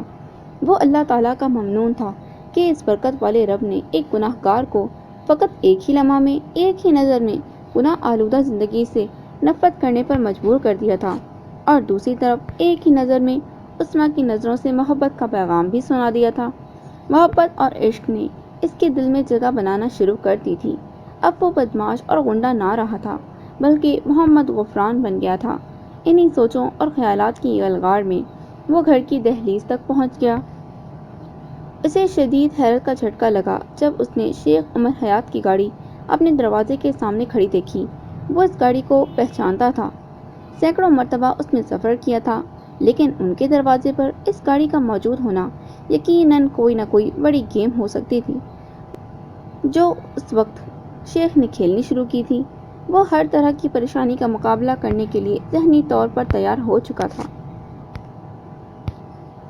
عالیہ بیگم کو بابا کی خدمت کر کے جو خوشی اور سکون مل رہا تھا وہ اس نشے اور مستی کی کیفیت میں سب کچھ بھول گئی تھی، حتیٰ کہ شیخ صاحب کو بھی بہت کم وقت دے پاتی تھی۔ بابا جی اس کے دل و دماغ پر مکمل طور پر حاوی ہو گئے تھے۔ گھر کے تمام افراد ہی اس کی جہالت اور گمراہی سے بھرپور باتوں کے قائل تھے اور وہ ہر صبح اس کو سجدہ کر کے گھر سے نکلتے تھے۔ احمد باؤ اور شیخ عمر حیات کا موقف تھا کہ ہمیں ایسا کرنے سے روزی ملتی ہے اور جس دن ہم بابا جی کو سجدہ نہ کر لیں ہمیں نقصان ہو جاتا ہے۔ ملیحہ بھی بابا جی کے علوم کا شکار بن گئی تھی۔ احمد باؤ تو ویسے ہی جہالت کی انتہا کر چکا تھا، وہ پڑھا لکھا ہونے کے باوجود بھی جاہل تھا، اور شیخ عمر حیات ابو جہل تھا۔ تمام کا تمام گھرانہ ہی جہالت اور شرک کی تصویر بن گیا تھا۔ بابا جی کچھ دنوں کے لیے کسی دوسرے مرید کے گھر کا کہہ کر گئے تھے۔ شیخ اپنی فیملی کے ساتھ ناشتے کی میز پر بیٹھا ہوا تھا۔ اس نے باری باری تینوں کے چہروں کی طرف دیکھا تو احمد باؤ کے چہرے پر کچھ خاص ہی مرونی چھائی ہوئی تھی۔ وہ کافی دنوں بعد اکٹھے ناشتہ کر رہے تھے۔ بابا جی کی موجودگی میں تو ان کے پاس ایک دوسرے کا حال دریافت کرنا تو درکنار شکل دیکھنے کا بھی وقت نہیں ملتا تھا۔ اب جو مہینوں بعد اکٹھے ہوئے تو اسے عالیہ بیگم اور ملیحہ تو خاصی فریش دکھائی دیں، جبکہ غور کرنے پر احمد باؤ کا چہرہ مرجھایا ہوا لگا تھا۔ احمد، شیخ عمر حیات نے اپنی پلیٹ میں سلائس اور فرائیڈ ایگ رکھتے ہوئے بیٹے کو مخاطب کیا، مگر بیٹے نے آنکھیں اٹھا کر اس کی طرف دیکھنا بھی گوارا نہ کیا۔ کیا بات ہے، کوئی کاروباری پریشانی ہے؟ نہیں ڈیڈی۔ وہ اپنی پلیٹ میں رکھے ہوئے ٹھنڈے سلائس کے ساتھ چمچ اور کانٹے سے کھیل رہا تھا، مگر کھا نہیں رہا تھا۔ اس کی نگاہیں بدستور جھکی ہوئی تھیں۔ پھر کیا مسئلہ ہے؟ شیخ نے دوبارہ پوچھا۔ بابا جی کا بڑا کرم ہے ڈیڈ، ان کے ہوتے ہوئے کوئی مسئلہ نہیں ہو سکتا۔ احمد باؤ نے اسی انداز میں جواب دیا جو کہ جہالت کی عکاسی کی انتہا تھی۔ میں دیکھ رہا ہوں کہ کافی دنوں سے تم کچھ کمزور سے ہو رہے ہو، کیا کوئی عشق کا معاملہ ہے؟ شیخ نے چوٹ کی تو سبھی ہنس پڑے۔ ملیحہ اور عالیہ بیگم نے بھی احمد باؤ کی طرف اچنبھے سے دیکھا۔ میں عصمت کے بغیر مر جاؤں گا، یہ کہہ کر احمد باؤ اپنی کرسی چھوڑ کر چلا گیا، مگر سب کے چلتے ہوئے ہاتھ رک گئے۔ وہ ہاتھ جو 20 سلائس کا سینہ چیر رہے تھے اب ایسے ہو گئے جیسے بے جان اور مٹی کی کوئی مورت ہو۔ شیخ عمر حیات اور عالیہ بیگم کا چہرہ لٹک گیا تھا، جبکہ ملیحہ بھائی کے ساتھ تھی، کیونکہ وہ دلی طور پر چاہتی تھی کہ احمد باؤ کا رشتہ عصمت سے ہو جائے، پھر وہ بھائی کی مرضی سے غفران کے متعلق اپنی بات والدین سے منوا سکتی تھی۔ کیا ہو گیا ہے اس لڑکے کو؟ شیخ نیپکن سے ہاتھ صاف کرتے ہوئے عالیہ بیگم سے بولا۔ ایک معمولی اور غریب گھرانے کی لڑکی کی خاطر وہ اپنا آپ تباہ کر رہا ہے، یہ کیسے ممکن ہے؟ میں اس غریب اور لاوارث لڑکی کو اپنے گھر کی بہو بناؤں، جس کا نہ کوئی آگے نہ پیچھے، نہ کوئی سر نہ کوئی پیر، اور تو اور وہ اس عورت کے گھر میں ہی رہ رہی ہے جو ساری عمر ہمارے ٹکڑوں پر پل رہی تھی۔ ایک نوکرانی اور ایک ایسی عورت سے میں اس کا رشتہ مانگنے جاؤں جس نے بھرے بازار میں مجھے تھپڑ مار کر ذلیل اور رسوا کر دیا؟ ناممکن ہے، ناممکن ہے عالیہ بیگم، ناممکن۔ شیخ کا پارا ایک دم اپنی تذلیل کے احساس سے چڑھ گیا تھا۔ میں تو غفران اور اس کی ماں کو ختم کرنے پر تلا ہوا ہوں، اور یہ احمد باؤ کہتا ہے کہ میں ان کے در پر سوالی بن کر جاؤں؟ یہ کبھی بھی نہیں ہو سکتا۔ عالیہ بیگم، اس بیوقوف لڑکے کو سمجھاؤ۔ شیخ ایک بار پھر بیگم کی طرف مڑا۔ اسے زمانے کی اونچ نیچ کی سمجھ کب آئے گی؟ اب کب پتہ چلے گا کہ کون سجن اور کون دشمن ہے؟ اسے کہہ دینا کہ آئندہ اس لڑکی کے لیے کوئی بھی بات میں احمد کے منہ سے سننا نہیں چاہتا، ورنہ بہت برا ہوگا۔ شیخ یہ کہہ کر باہر نکل گیا۔ وہ اپنے خفیہ اڈے پر جانا چاہتا تھا، گاڑی نکال کر تیزی سے ڈرائیو کرتا ہوا جا رہا تھا۔ اس کے ذہن میں غفران اور نذیرہ کے علاوہ اب عصمت نے بھی گھر بنا لیا تھا۔ اس نے غفران کا خیال ذہن میں آتے ہی ایکسیلیٹر پر پاؤں دبا کر رفتار بڑھا دی، جیسے وہ غفران کو اپنے پاؤں تلے روننا چاہتا ہو۔ اس کی حرکات اس کے ذہن کی عکاسی تھی۔ وہ اب کسی بھی موقع پر غفران کو زبردست نقصان پہنچانا چاہتا تھا۔ انہی خیالوں میں غلطہ وہ اپنے خفیہ اڈے پر پہنچ گیا تھا۔ اس نے گاڑی مخصوص جگہ پر پارک کی اور اپنی منزل کی جانب چل پڑا۔